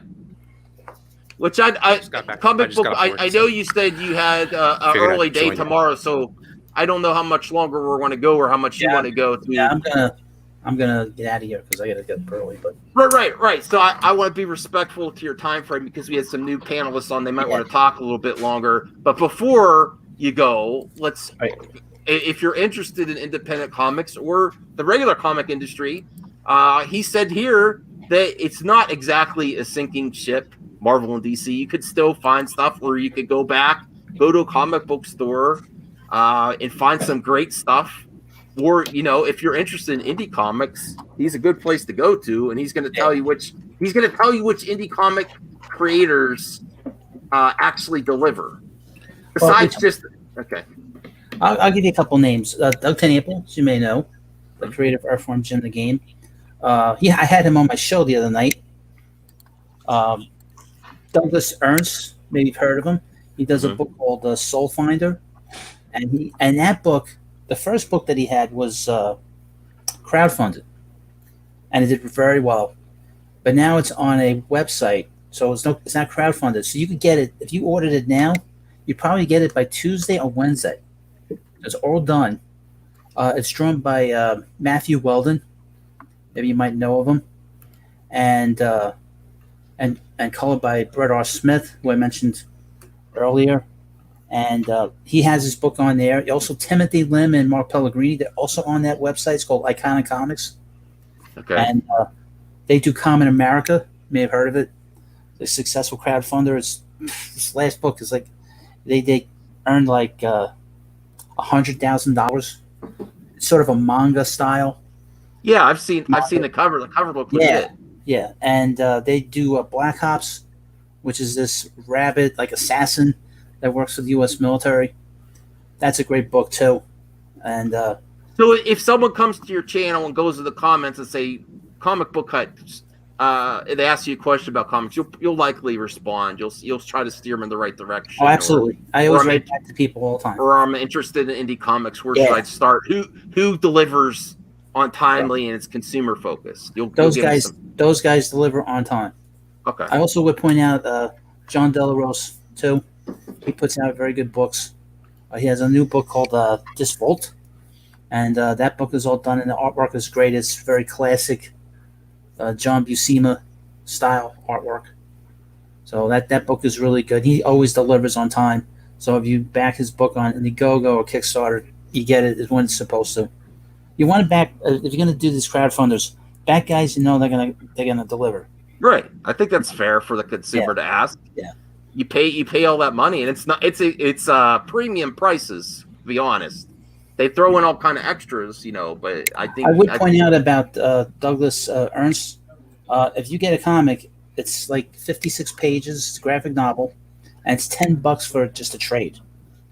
And I think a little bit more with the hardcover. The same with Mark Pellegrini and Timothy Lim. Just go on iconiccomics.com and you'll find a whole bunch of stuff on there. Brett R. Smith is on there. I think Jack Zobiak, they have a book on there. The guy that works at OAN. So there's a lot of different things on there. I think, it's very different than what you see in the industry. And what's interesting about Soul Finder Demons Match is about these Catholic priests who are exorcists, and they fight demons. I was thinking about ordering that back in the day when I was. Yeah. You should get that, Max. Both books are on iconiccomics.com. Okay. That's a big book you should get. It's very well written. I really think if you're interested in DC or Marvel or indie comics, go to him, ask him some questions. He'll help out newcomers. He'll give you some info for sure. Absolutely. Good source for that. All right. Well, I don't want to keep you because I know you said you might have to work tomorrow. Or you have something going on I tomorrow. have something to do tomorrow. So I want to thank you, Max, for having me on. No, we had a good time. Thanks for coming. Yeah. I don't want to say thank you to all the guys in the chat, all the guys in the live stream. It was nice talking to you all. And hopefully we can do this again. And thank you and have a good night. Thanks, Max. You're welcome back anytime. It was a good conversation. Okay. Thanks, Hyatt. Thank you. Bye. Later. All right. So, Mad Matt, what do you want to talk about? What's going on? I've been did I miss anything in Justice Con? Have you been watching anything? I've been working all day today. I haven't really been able to watch Justice Con. As soon as I got home, I passed out, woke up, went to the gym. Now I'm here. Well, I'll be honest. It kind of crushed my soul a little bit to hear Zach answered the big question. What's the big question you think people would want to ask him? Will there be a sequel? Is it over? And what his thoughts are about Restore the Snyderverse. Eddie and RJ, can you kind of recap to Brian and Mad Matt what his response was like? We don't have to replay it, but what do you what your interpretation of his response was?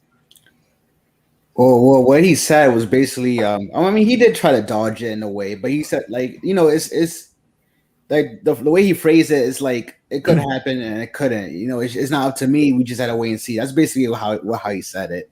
Oh, jeez. RJ, are you there? No, I think he said he had to go. Oh, okay. When it comes to that, though, what I think is, I don't know. He could just be playing along, because I doubt WB is not trying to. See if not trying to make decisions behind the scenes, like should we do it, should we not do it. Like I doubt they're not having conversations about it. And if anything, I said something about it too. I think on my channel, I was like, if anything, they probably already had a conclusion to like restore Walter the Hamada, you better not touch that BVS. Walter Hamada follows my channel here.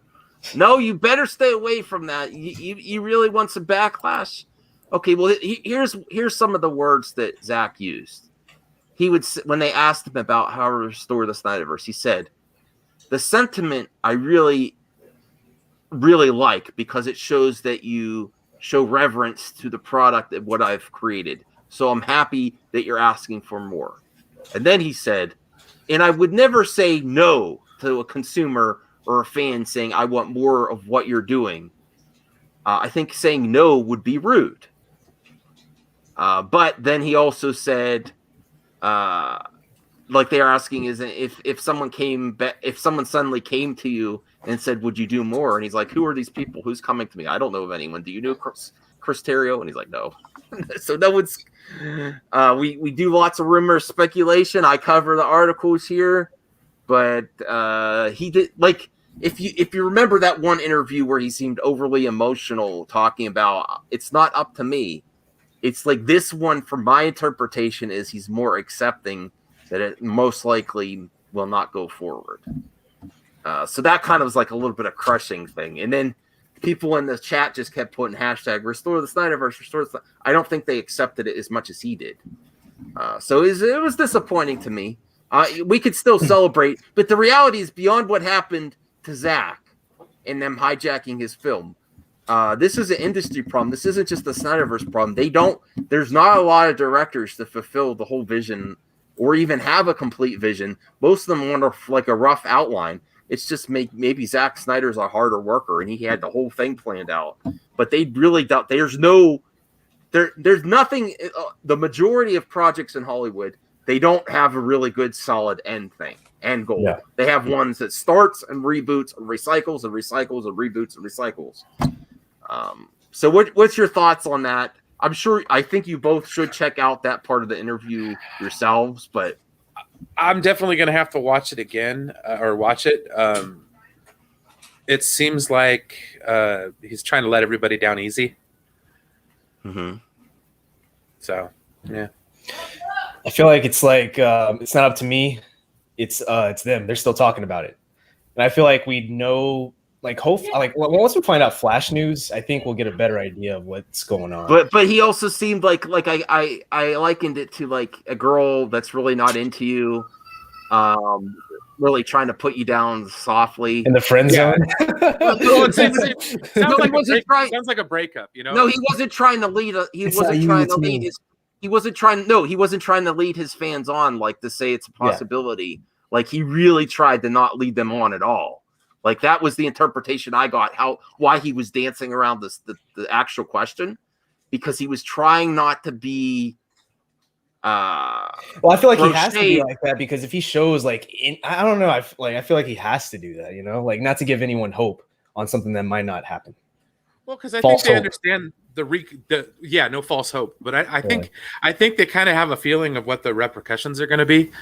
So it's like they're just trying to let everybody down easy, which, you know, hey, I've been there before, you know, so it's like I can see it.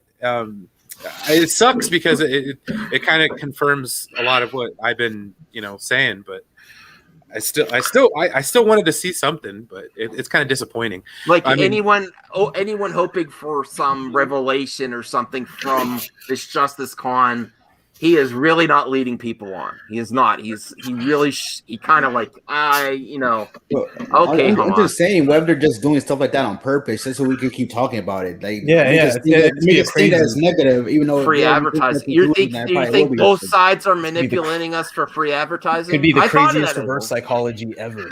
I think this sounds like a lot of hopium, guys. Sounds like a lot of hopium. But you don't know that. Whether they already made a deal and they just want to keep triggering us so we can keep the movement. Is the longer they wait, the more that excitement from the normies is going to go away.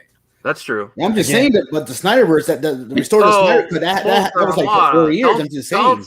Don't say that. That's not even funny, man. But that's different though. Like they had the movie, and we waited 4 years for the movie that they had. This is a whole new reboot of their universe. You know, whether or not they want to do it is purely up to them. Yeah, I get that. I'm just saying, like I said it before when the ending of Justice League, they don't have to make a movie right away. It could take 2-3 years just to make another Justice League movie. They don't have to start. You know what though? Here's the thing about Justice Con. Like, why aren't we like? There's better things to be talking about than just that. I mean, Zach talked about the actor they filmed that Green Lantern scene with. We got a lot of awesome confirmations about the Deathstroke movie and about Jay Olivia and something he was doing. Yeah. Like there's like a lot of great stuff that came out of this. Like I only caught the Joe Manganiello, the actor who played Martian Manhunter. I saw the beginning of his interview, and then while I was putting the stream together, I saw the Zach interview. That's the reason. Yeah, and Enosh did an amazing job with the Patrick Tatopoulos interview. I didn't see that. Patrick Tatopoulos is a great guy. That interview was fascinating, and I really enjoyed that. That's what I'm saying. Like, even though like some people might be upset that we didn't get anything out of this, I'm looking at this. I'm saying, no, we got though. No, I think that's what the scoopers and all the sites are going to be wanting scouring for. But the reality is, it's a win for Autumn, for the fandom and everything. But there's not going to be any revelations here or new. I really don't foresee anything. And then tomorrow, it's very telling that this is covered today, and then Army of the Dead gets a full day tomorrow, and it's kind of like this is the next thing. Yeah, I think Army of the Dead Day might get more stuff like exclusive clips or something. I'm not in denial. I still think here's how I do. I don't have sources. I'm my own source. I go by what's trending and what's talked about, and that's how I give my rumor talk videos and what I think is going to happen. I saw what was happening with Ryan Johnson. That's when I made this Ryan Johnson trilogy canceled, and how his announcement was bullshit, because Hollywood loves to make announcements just for announcement's sake. I just can't see where you don't have Darkseid return, and that's why I made that video yesterday. I know it's not looking good. I know there's not a lot of hope out there, but I just do not see how you can have one of the best villains, and that's the major problem in comic book movies, is you don't get great villains. He is a great villain. I don't see how you cannot have him return, and I do think the articles coming out about $465 million for Amazon to dump into the Lord of the Rings. They need HBO Max needs to address that with some type. Oh, perfect timing. God damn it, Jarbo. How does it feel? How does it feel to be right again? Oh, he takes the mask. Don't gloat, because it's not. I'm not gonna. No, there's nothing to gloat about. Yeah. There's not. What's there to gloat about? I want more. Yeah. I want it all. Did you see the Zach interview? Did you see how it? Oh, okay. I know. I'm not watching Justice Con like at all. It's out of principle, but that's a whole other thing. Okay. So no, I figured I'd catch the highlights. I was doing yard work and installing a doorbell camera. So that's always a good thing to do nowadays. Yeah. So you're on a lot of doorbell cameras for I am Grubhub because people are like looking at their phones. Is that the Grubhub? Or is it a bill collector or something? No, I just dropped off this lady's like Keurig and like a whole bunch of groceries. You bought her a Keurig? No, I got an order to go to Walmart and it was like just take the groceries to their house and leave it out front of their door. It's easy. Okay. Cool. So what I miss outside of being right? Sources. I still see people online, friends of mine, who are like, why do you listen to this source? They're full of it. And I say everyone's full of it on the internet. Now, well, actually, I want to ask Matt, like, he's good. He knows Mikey Sutton. And, like, a guy like Mikey, how does he get sources like that? Where do these guys find their information? He's just a friendly guy, I think. I think he's just friendly. Well, Mikey, according to Mikey, I've never asked him directly because it's like, I don't want to, that's his deal, right?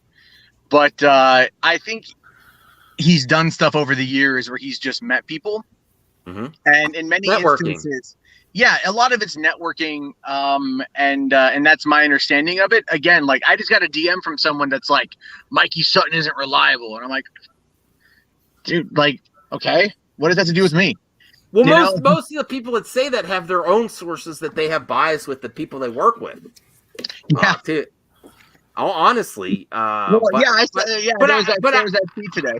I saw like what, because there was claims that he doesn't always source when other sites cover it, and he covers it like it's his exclusive. Well, I didn't. So in that particular case, right? That was one. I say, how do you know the source doesn't talk to multiple sites? Well, in this particular case, dude, I can actually, I think. So there was one scoop that Mikey did about Batman. Yeah. And I think it was that scoop on Cultured Nerd, the one that Nicotina was posting a link to. We like Nicotina, though. Yeah. No, Andre and I talked. I like Andre quite a bit. But, he posted, he's like, oh, cite your sources. I'm like, well, I think that's the one where when Mikey Sutton posted his story, Matt from Lightcast was, like, berating me in DMs over, like, what his source was. And I'm like, I don't know, dude. Like, why are you coming to ask the man yourself? Like, I know the guy. But I think I like Matt too. I don't want to throw shade on anyone. I'm just saying this whole ridiculous thing that I see as an outsider, because I don't care. I cover both sites. I prefer Geekosity because I like Syl, and I've talked to Mikey a little bit, and I don't know. I like the vibe they're throwing out. It's fun. Geekosity is fun to me. It's not a cult of personality. So, But I just say, don't jump to conclusions that they're automatically copying your article. That's what I say. They could actually speak to a source too that gives sources would naturally give info to two different sites. With that specific incident, I read both articles. I read what Mikey said, and I read what the Cultured Nerd said. All they said that was a crossover was it would appear on HBO Max. And the one that from the Cultured Nerd was from June of last year. And I say follow both sites, and there's great people associated with. I'm not trying to feed into, I'm just saying to me it's silly. That's all I'm saying. Yeah, I get it. You didn't source my site that also runs rumors from an unnamed source. I'm like, this is a silly game. This is a silly game we're playing. That's all. That's all. Well, that's why I just tweeted a GIF. That's all. I just responded with a GIF, and then some of them, I think it might have been like Nicotina's followers are all like, were then coming at me in the comment section. They all do good. I love Nicotina. I love everyone associated with it. That's why I created the topic for today. I think it's all funny. I think everyone we have these little groups, and I just you didn't cite my site that has an unnamed source. You don't know that's where they got it from. You're assuming that. I think people get too much caught up in the game, like everyone's watching what they're doing. They might even not have saw the article. Who knows? It's just don't jump to conclusions either. That's all I'm saying. Sure, I get it, man. I get it. All right. Well, I don't know. I don't pay attention to half the scoops these days because, I don't know what's real, what's not. I'm not going to report on something if I don't believe that it's real. I won't report on something that I don't believe is real, but I do report on rumors. I say that at the beginning of I did this. Hugh Jackman back again in season 1 cameo, which man, was I off on that, including the article.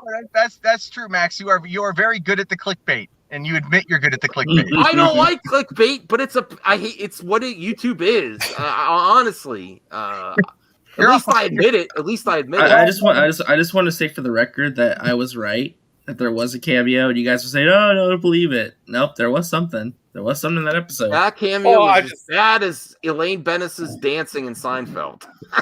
It don't matter, man. That's not it. We're gonna get a great dancer. Skywalker level. I'm like, oh really? I was like, hey, it's Elaine. All right. Did they discuss the ship of Theseus? I liked it. I liked her appearance in the episode. I thought it was really good. I liked her. Well, did you read the Vanity Fair article at all? No. They put out. No. Apparently, her character was supposed to debut in Black Widow, but because they switched, this was her first appearance. Oh yeah, I did see that floating around. Yeah, and that makes sense. It makes absolute sense because I'd heard Yelena Belova is apparently supposed to appear in Hawkeye, and so if they're trying to tie it into this and Hawkeye and everything else, I mean, clearly it makes sense what they're building up to. So Walter Hamada wants to know if you'll come work for him. Yeah, man. You will? Okay. What would you do? What would you tell Hamada on day 1? Shut the hell up. Okay, you're fired. Yeah, that's actually true. Hollywood hates honesty, man. They hate honesty. I know this is true. I was brought in to work on the viral marketing of a movie. And they listened to my ideas before production began.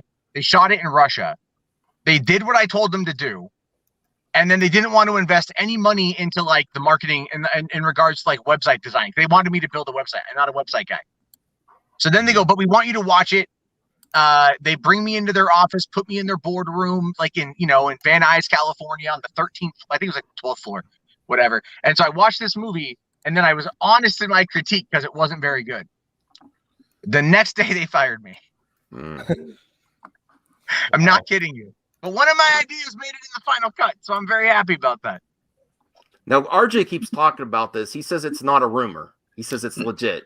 Because Alfred Molina himself said it, so it's confirmed. Yeah, How is that going to work? It's pretty solid, I think. Okay. It sounded sarcastic, though. The quote sounded sarcastic. I just don't know how this is going to... Is it just going to be a cameo, or is it going to be... Well, should I say this or no? I don't know if I should say spoilers. This. Spoilers. Well, it's not really spoilers, but they were... potential spoilers. Apparently people who are on the set saw him filming a big action scene. So apparently he's not just a cameo. He is going to be in the movie in at least a couple big scenes. Well, here, read this, RJ. Sure. So when we were shooting it, we were all under orders not to talk about it because it was supposed to be some great big secret, Alfred Molina said. But, it's all over the internet. I actually described myself as the worst kept secret in Hollywood. Molina added that it was wonderful to return to Dr. Octopus after nearly 20 years after he played the character, and revealed that his appearance in Spider-Man No Way Home will pick up right after Doc Ock's final moments in Sam Raimi's Spider-Man 2 when he sinks into the East River. At first, Molina was naturally concerned about the passage of time, but director John Watts explained they'll be putting out the old digital de-aging trick that Marvel's becoming increasingly decent at. However, even with the decade stripped off his face, Molina was still concerned as he doesn't have the same physicality that it had 17 years ago, and pointing to Robert De Niro's fight scene in The Irishman as an example. But at the end of the day, Molina remembered that it's the tentacles that do all the work. That's what she said. No. No. Yes. I was trying to do a Matt Jarbo joke. I don't know. I know a lot of Raimi fans are pissed about this because they're saying, well, you're just undermining that entire movie now because if he comes back after he supposedly died. He was one of the best villains ever. And I love Spider-Man 2. The ending of Spider-Man 2, that wasn't part of my favorite, the way he went out. But here's the other weird thing too. You guys remember what Jamie Foxx said about this movie?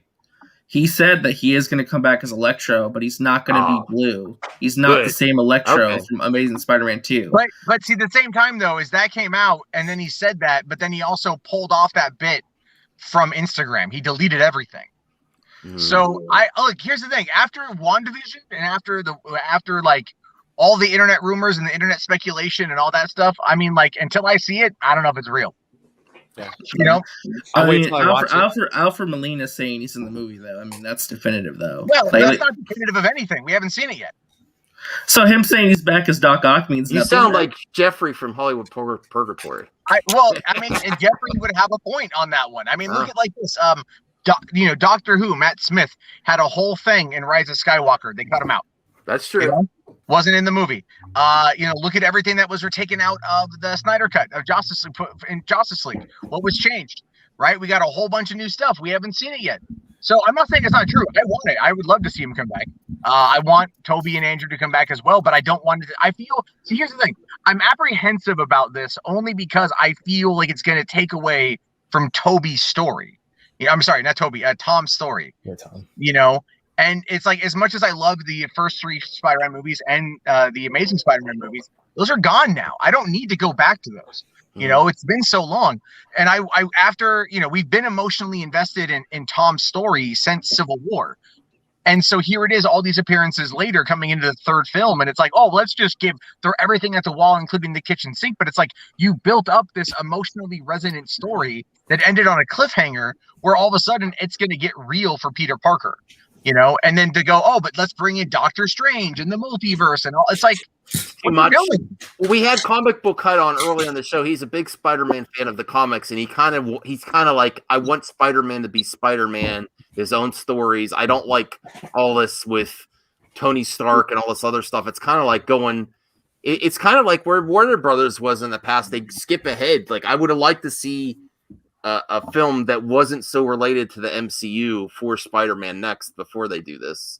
Well, I mean, look, the thing is, these are all going to be interconnected. The entire point of the MCU is that it's interconnected.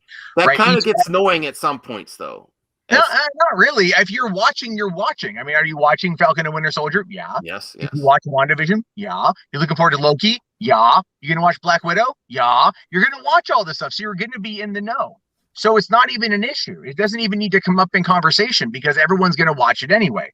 The thing is that this is a compromise with Sony. That's my opinion, because Sony wants to push their Sony Pictures universe of Marvel characters, that whatever the hell it's called, that parallel universe thing, or not parallel. It's a parallel storyline. It's not a universe. It's going to take place all in the MCU, just really kind of like behind the curtain, behind the scenes, out of view, and that's what they're going to do with it. And so they're setting all that up so they can do Morbius and Sinister Six and everything else.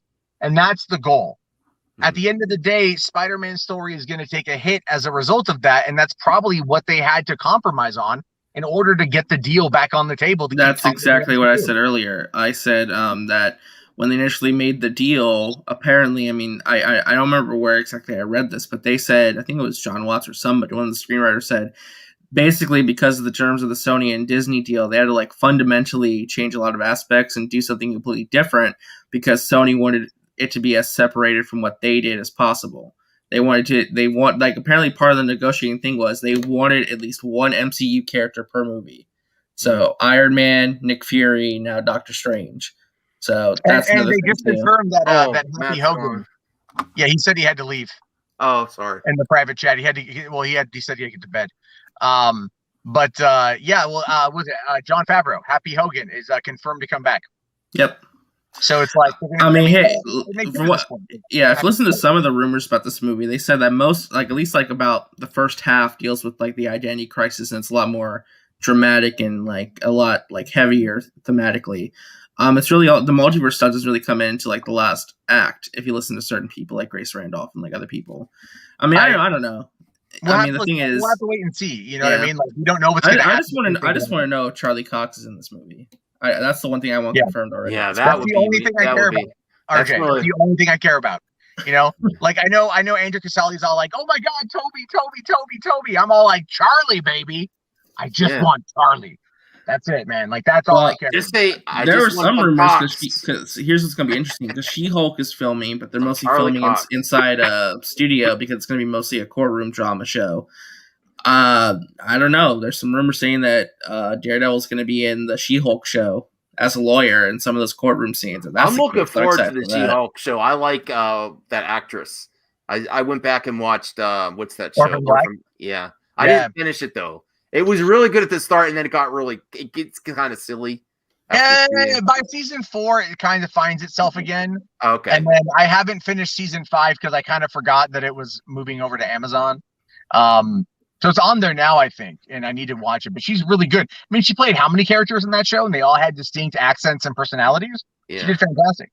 You know? Hey, Eddie, are you there? I was going to ask you about your topic that you covered on your channel. What topic? Oh, I got a delivery, guys. I got to bounce.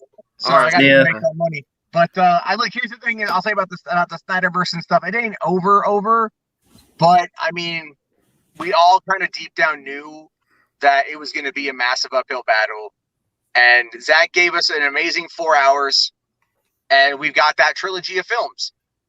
They can't take that away, you know. And maybe down the road they'll figure it out. Maybe they'll when they open up into different countries and the different territories, HBO Max will start to pull in some serious money, and they'll look at it again. But at the same time, it appears Army of the Dead blows everything out of the water. Well, I don't even know if that's going to happen, man. Like, we don't know that either. But clearly, Netflix movies are, they do well, but it's like blow everything out of the water. This seems like an action movie that we haven't got since the pandemic started. It seems like really something people are going to be talking about. Well, again, that's all subjective. What I'm more referring to here is like, will it, you have. Like, okay, look at like the Old Guard, for example. They touted that as being like a $96 million or 96 million household watch. But like no one else talked about it after the fact. You know what I mean? Like a lot of these Netflix shows, they pump and dump their content. So people watch it and then they move on with their day. So like I know the Snyder fandom is going to keep it going, and that's going to be good for Netflix. But, unless it's I guess you could say like an edgy drama with a lot of nudity in it, it may not have as long a legs because the normies got to get to it. Well, Enosh is here saying... You can call me. We can talk about it. I got to go. So, I mean, I could tell you on the phone how you're wrong. That's okay. No, I'm still holding out hope. I'm just saying he really didn't want to lead people like the way he was I would love to hear what Enosh thought about that comment, though. Yeah. Give Enosh the link, and then I gave him the link. I know, but he might be busy too. I don't know. He'll come in and be like, Jarbo, we just I've recovered from the mother box today. Oh, good. You pooped it out? Huh? You pooped it out? No, well, yeah, probably because I didn't throw up. Yes, but I feel better, and then I got some good food that was a lot cheaper, and then I watched people praising it on the internet. And I wanted to rage. I'm like, I still might. Maybe complain. I told you. Maybe just got a bad shipment. You got like the third shipment they sent out. I looked at the pictures. I ordered it just because the idea of it before I saw any pictures, which is probably a mistake.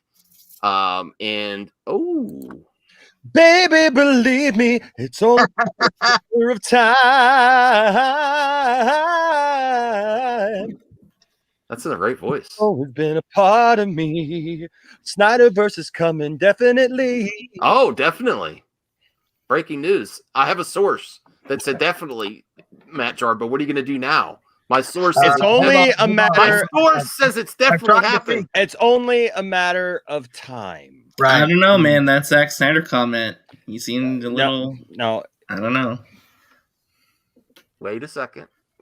Give him time.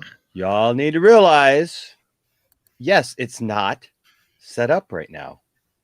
Things are moving. Just chill. Those deliveries aren't.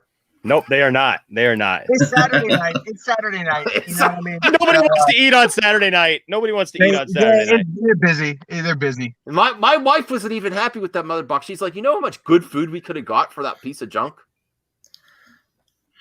She was really upset. Red Lobster and got free cheese. I paid for mine, Enosh. They canceled my free one.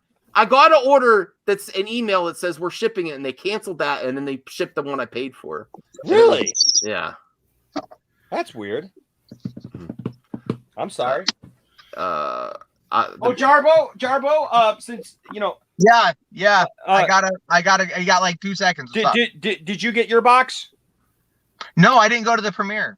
Oh, that's right. Yeah. Oh, I wasn't booked out by Warner Brothers. I'm sorry. I have my integrity. Oh, Oh. sure. Oh, integral one. Oh, integral one. Yes, we bow before your morality. Oh, yes, Matt Jarbo. Even he couldn't keep a straight face with that one. Yeah, no, I didn't get it. I'll tell you this though, I didn't get it. I mean, I obviously didn't go to the premiere. Oh, we but know I you wasn't- don't get it. I wasn't gonna buy it anyway, man. Like that. No, I wasn't gonna buy it. I wasn't gonna buy it. Like a cardboard mother box is not how I want to spend my money. No, I mean, it's cool and all, but yeah, I wouldn't. Look out, Max! There's a Terminator behind you. You look the wrong way. All right, guys, I got a jet. So I'll see you later. We'll let you know attempt to try to do damage control and Oh, okay. and save Brian from the edge as he normally does. Yeah, that's right. There we go. So talk him Well, down. I have news for you. Before you go, Matt. Before you go. Yeah. Enoch. Oh, Enoch, you went. I'm here. This was for you, Enoch. Well, I'm here. Matt Jarbo has converted Brian to the ways of Jarbo. He believes what Jarbo's saying. So you got a lot of work to do. Preacher Enoch, preach to us, preach to us, man. Listen, I always count on Enoch to bring me back, but I don't know. That's not what I was expecting. This is going to make me believe? Yes. I'm Jolene. I'm Jolene, and I'm here to steal your man. Oh. Are you taken? Brian? Is that what changed your mind? Yeah. Brian looks like he's about to cry. Why does everyone come on my show to do this? Silent Scotty's here. Because your show, honestly, is like the Jerry Springer of shows. Okay. All right. That's not that. Okay. No, I'm just messing. Yeah. Real quick though, Enoch, that interview with Jarbo's Patrick not Tatopoulos, impressed, or he froze. that interview with Patrick Tatopoulos. I didn't watch amazing, your interview yet, but I'm gonna watch it when I go to bed. I had a guest on that wanted to go earlier. Bye Jarbo. Bye Jarbo. Oh. Yeah, that was a great conversation. That was awesome. Man. Thanks, man. Well, I know that I know for some people, like I knew that like there would be some people who really wouldn't know who he was, just because there's which is like me. I wasn't familiar with his work. So well, and that's the thing awesome. So there's people, who just aren't I don't know, into the back end of stuff, and but that's cool because I wanted to introduce him to people who didn't know who he was and let people kind of be excited about what he's done. And I mean, my gosh, the guy has got so many accolades. I mean, literally we had an hour and we barely scratched the surface of some of that stuff. He had so much energy on the show too. Like he was really he's gonna get a great time there. Yeah. Yeah, no, thank you, man. I really appreciate that. Well, here's my interpretation, Enoch, of the big question, the big ask that everyone's grasping for hope that Zach's gonna just like, bye, I'm ready to do Ambassador. it. Yeah, bye, Ambassador. See ya, bye, buddy. Okay, so his comments on the future and the restore the Snyderverse hashtag. Yeah. What did you think he was going to say? No, but he really took the stance of not leading people along to like a girl that's not really interested in you and like doesn't want to be mean and like, okay, I think that's reading way into it. I think you have to ask yourself, what did you expect him to say? Right, that's true. I get that. Is he going to come out and is he going to say, yes, we're forging ahead? If you watch the entire day, yeah, okay. If you watch the entire day, I didn't get to watch the people said a bunch of very interesting things throughout the day. And so the thing is I would gauge it by what you expect somebody to say versus hearing somebody pull back and on something because there's nothing to say right now. Right? You don't announce something. Look, the man knew that that the Snyder Cut was coming since November of 2019. Mm-hmm. Did you know that? Did I know that? No. We didn't know anything about that until May, what was it, 20th, I think it was? The day that he announced it. Nobody knew that. Nobody had a clue. We were still being told. We literally got the man who shall. We know you do. The man who shall not. The ones who shall not be named literally said the week that the thing was announced that their sources said that it was dead at Warner Brothers. And how did that pan out? The guy can keep a secret. Just saying. All right. Just saying. Well, the guy can keep a secret, and he's proven it. He's proven it. How would you address people that say, for example, he's like, who are these people that are coming and say it sounds like real maybe he just really wanted to say, like they were saying, if someone says to you, let's go make the sequel or let's go, he's like, who are these people? He really alluding to like there's not even talks. You would think they're at least talking to him about it, right? No, that's not what he said. He said he didn't say who are these people. He said it depends upon who the people are that come to him with this, because it ain't gonna be Ann Sarnoff and Walter Hamada. Okay. And that's what he's saying. It depends upon who the people are that come, because he's not just going to do it for anybody.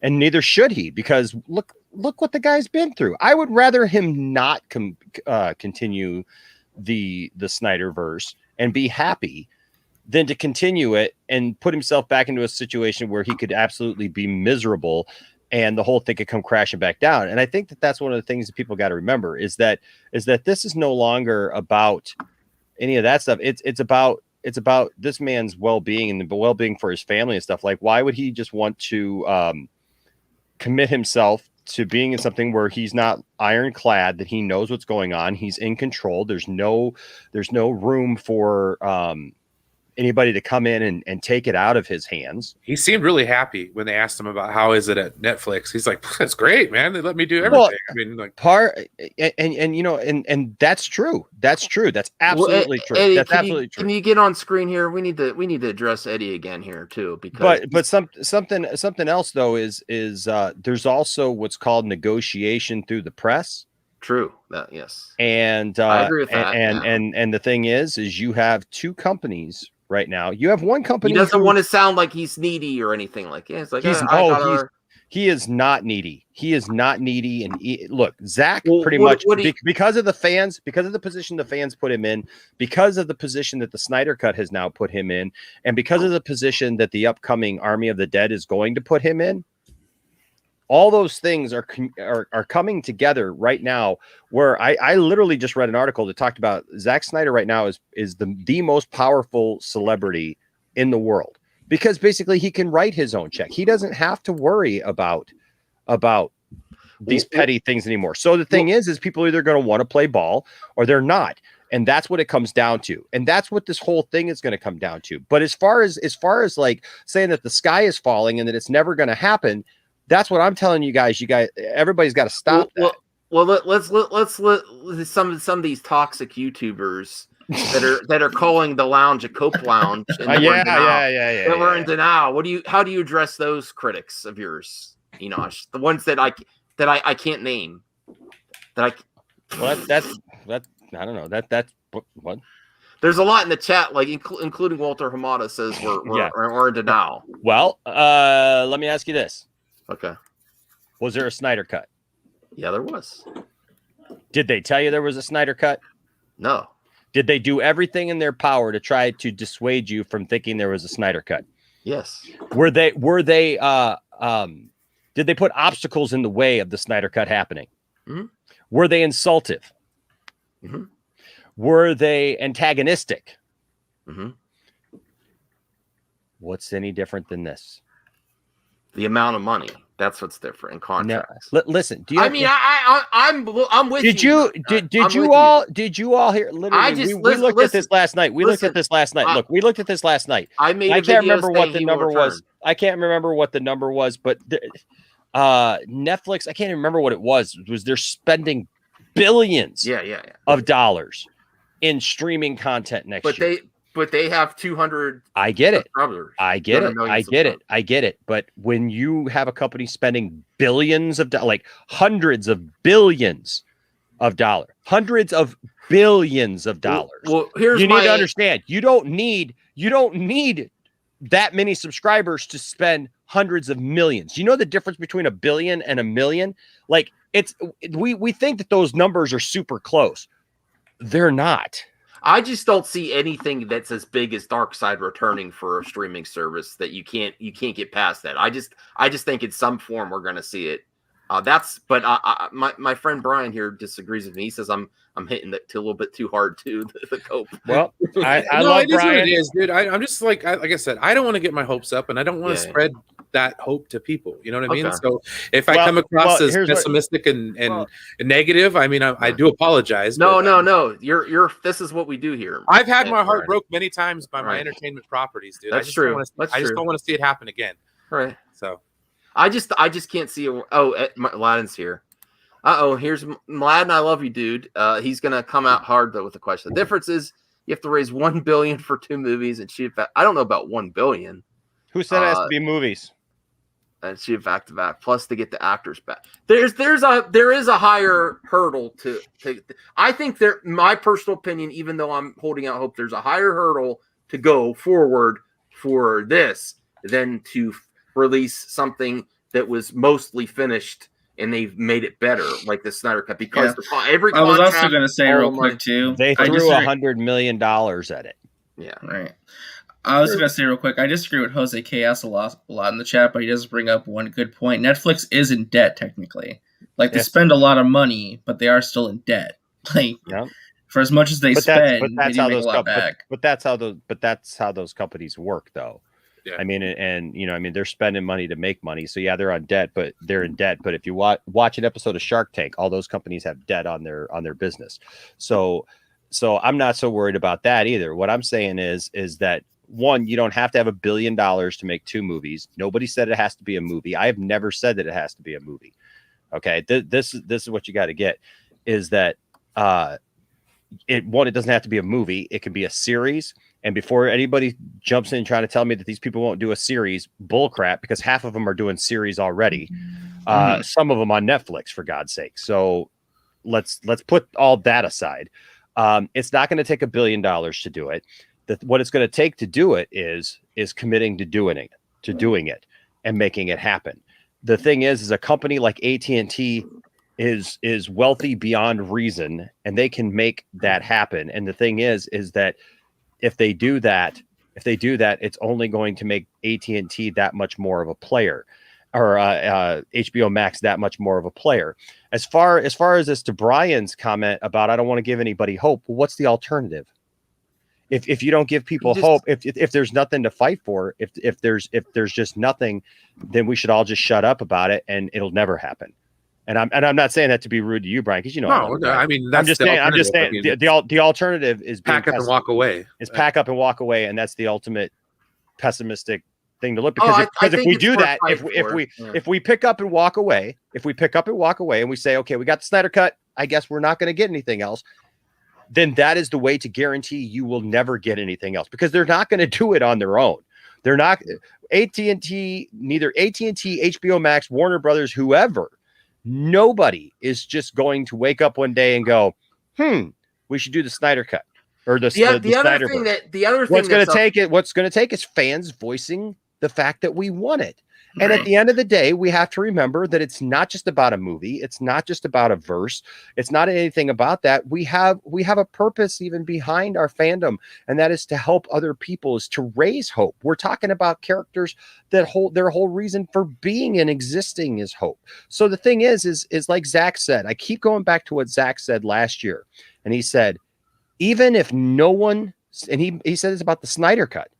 He said, if no one ever sees my movie, if no one sees the Snyder Cut ever, it's all been worth it because of the awareness that you guys have raised, because of the positive influence that you guys have been, and because of what you've done and coming together. It's united fans and friends. I'm friends with all of you guys because of the Snyder Cut. So, I mean, because of the Snyderverse, okay? How many more friends are out there that we can meet, that we can be a part of, and that we can enjoy life with because of us coming together? Look, if Eddie there, for example, like, look, if whoever else, whatever else happens, if things fall through and it doesn't happen and it never happens, I would rather go down saying, you know what, I made it known, trying and wanting this to happen, than to say it's just not going to happen, so I'm going to give up. Because if we had done that, we would have never got this far, and we would have never had the Snyder Cut. And that's just facts. No one can argue with that. AT&T wasn't just going to give you the Snyder Cut out of the love of their heart.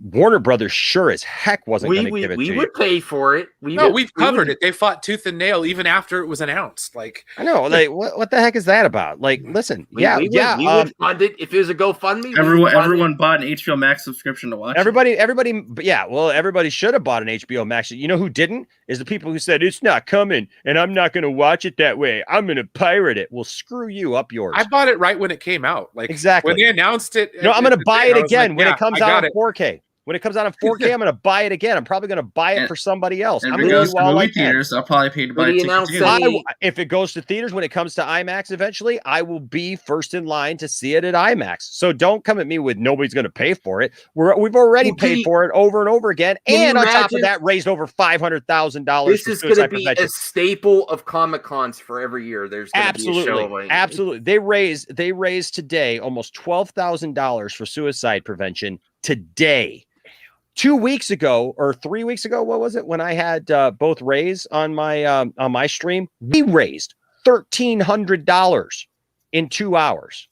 Don't tell me people aren't willing to pay for it or put their money where their mouth is, because we definitely are. What it needs right now is people to come together and make that voice heard. And that's what we're doing. 1.5 million people, yes, who used a hashtag, who took time out of their day and used a hashtag and let it be known that they want something. Absolutely, those people will pay for it. Right. I was going to say real quick, I don't know if this is me sounding like an entitled. Yeah. Okay, I just want to say real quick, I don't know if this is me coming across like an entitled fanboy. I don't know. I just think like maybe...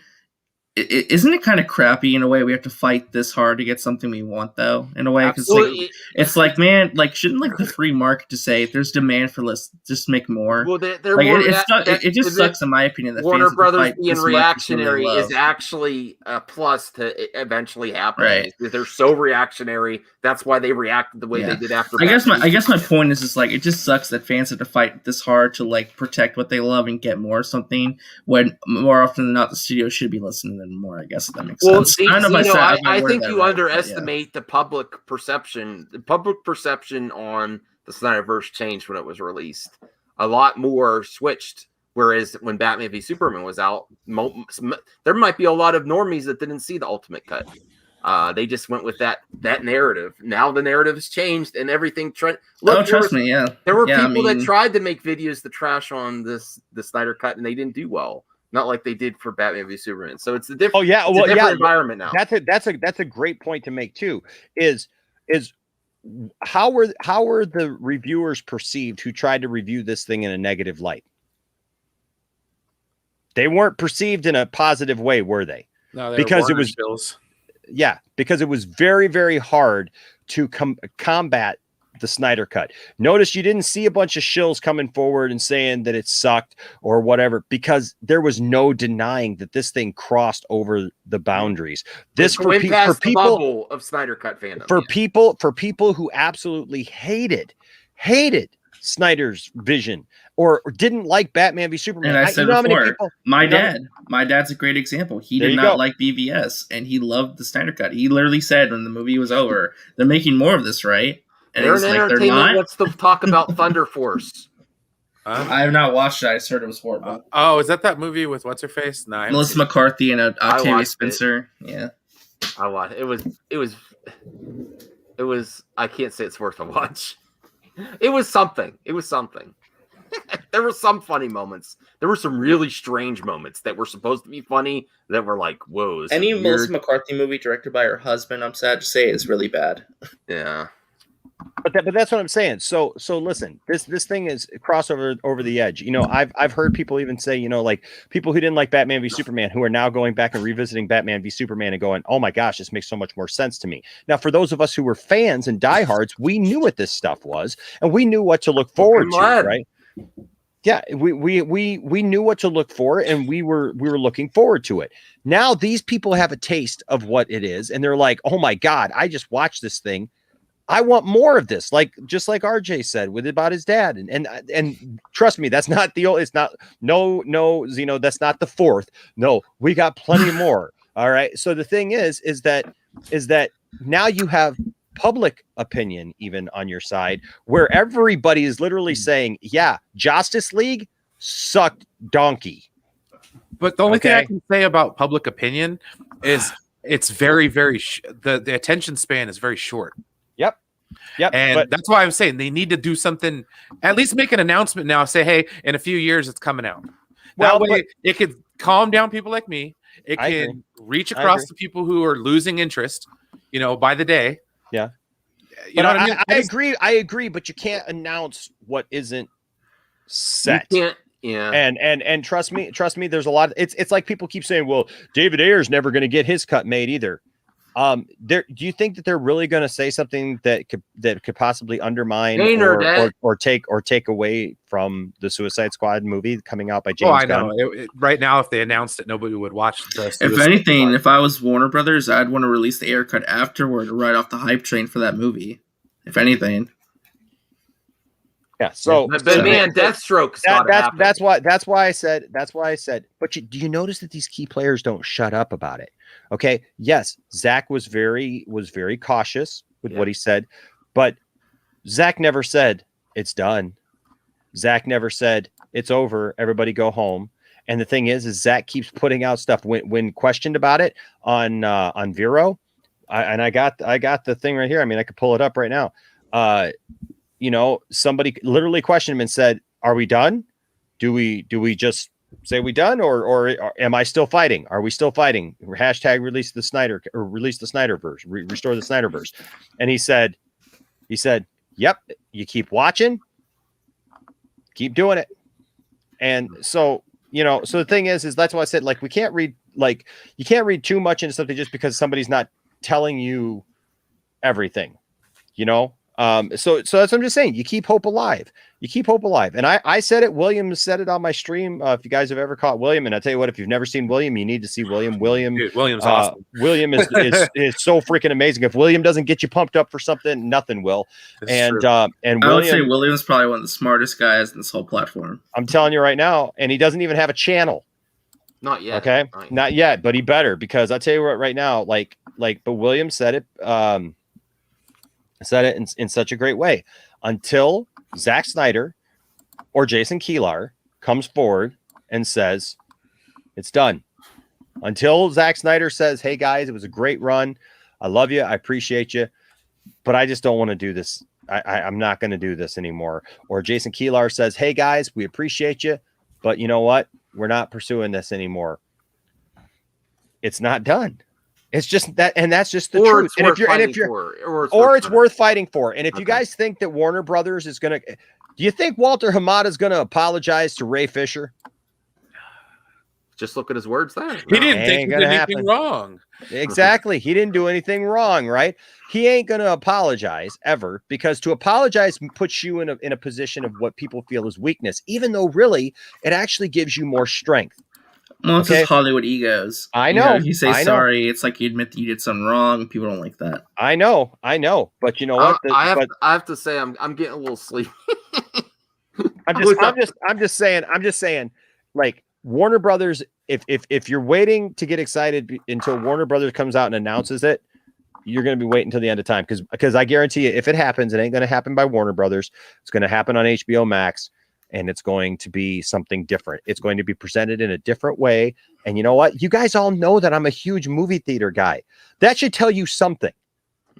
That should tell you how many times have I argued with you guys on this stream, this very channel, right? Yeah. About my reluctance to the streaming service as opposed to seeing stuff in the theater. And I'm telling you, I'm excited for this because I know in my heart it's just a matter of time. Okay. All right. I hope you're right. I hope you're right. And then you'll be the guy that never gave up hope. It'd be a great thing to say. It's the same thing. Look, it's the same people that come at me and they're like, "Oh, yeah, you've supported Ray Fisher from the beginning." Yep. Yeah, that's true. I sure have. Right. I sure have. Right.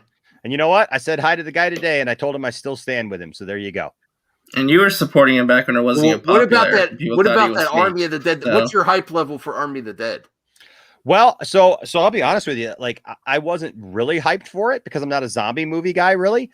But I just watched last weekend. I watched Dawn of the Dead for the first time. Oh, I didn't watch your video yet. I know you did a stream or something on that. Yeah, I gotta watch that. I watched Dawn of the Dead for the first time last week. Me and the family, and I loved it. I loved his take on that. And just after seeing the full trailer for Army of the Dead, oh my gosh, I'm so excited for it. And I think it's a #1 hit. I think it's gonna be the best streaming original ever. You know how you know I'm shilling when I tell you I'm shilling. So guess what? Army of the Dead coming May 20th on Netflix. Be there tomorrow. Almost a month away. Be there tomorrow as Justice Con continues with a full day of Army of the Dead, and you can see me hosting the panel with Dave Bautista. I cannot wait for that. I forgot. Man. Yeah. I'm just saying this. I'm just saying this. You never know who might show up on that stream. So some people might have asked for the link because and might have let slip today. Well, I have to ask Dave about that tomorrow. And Dave, the way that these things work, gets done through StreamYard. Anybody who knows StreamYard, like, you got to have the link to be able to ask a question to somebody on a specific thing. So I'm just saying, I'm not saying it's happening. I'm just saying. What time is that tomorrow? What time is my thing tomorrow? I'm so pissed. It's all I think it was like it's all 6 running. p.m. It's like 5 or something. Tomorrow it is at 5:30. So I'm interviewing him from 5:30 to 6. It may go over a little bit though because they're not. Zack Snyder's panel is at 6:30. Wasn't he originally considered for Aquaman too? Wasn't he up there with, or was just Momoa was considered for Drax? I got that mixed up. Okay. All right. Okay. But today they were talking about who Dave Bautista would have made would have been good as, and who was it they were talking about Dave Bautista as? Geez, it was right there too. Kilowog. Oh, okay. I could see that. Amazing. There was a bunch of stuff that came out yesterday about Kilowog. You know that movie? He's done some other like comedies, like The Rock used to do with like family comedies. That one with that little girl Spy movie on Amazon, was really good. I love Stuber. That movie was awesome. It cracked me up.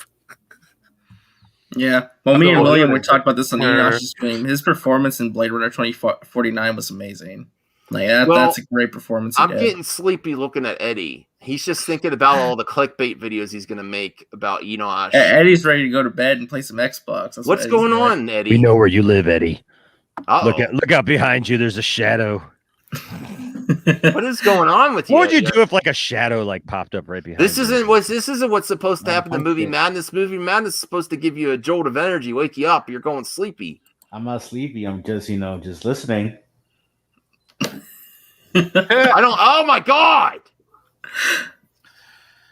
Wow. Ugh.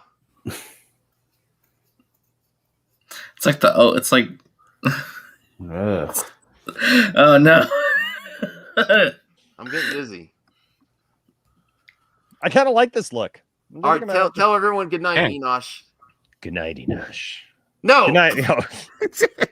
Say goodbye. Thanks for watching Movie Madness. Check out Dave Bautista. That's an amazing. I'm really proud of you. Thank you. Amazing. Thank you for watching Movie Madness. Tune in next time when Max will have more Movie Madness for all of you. All right. Good night. Bye.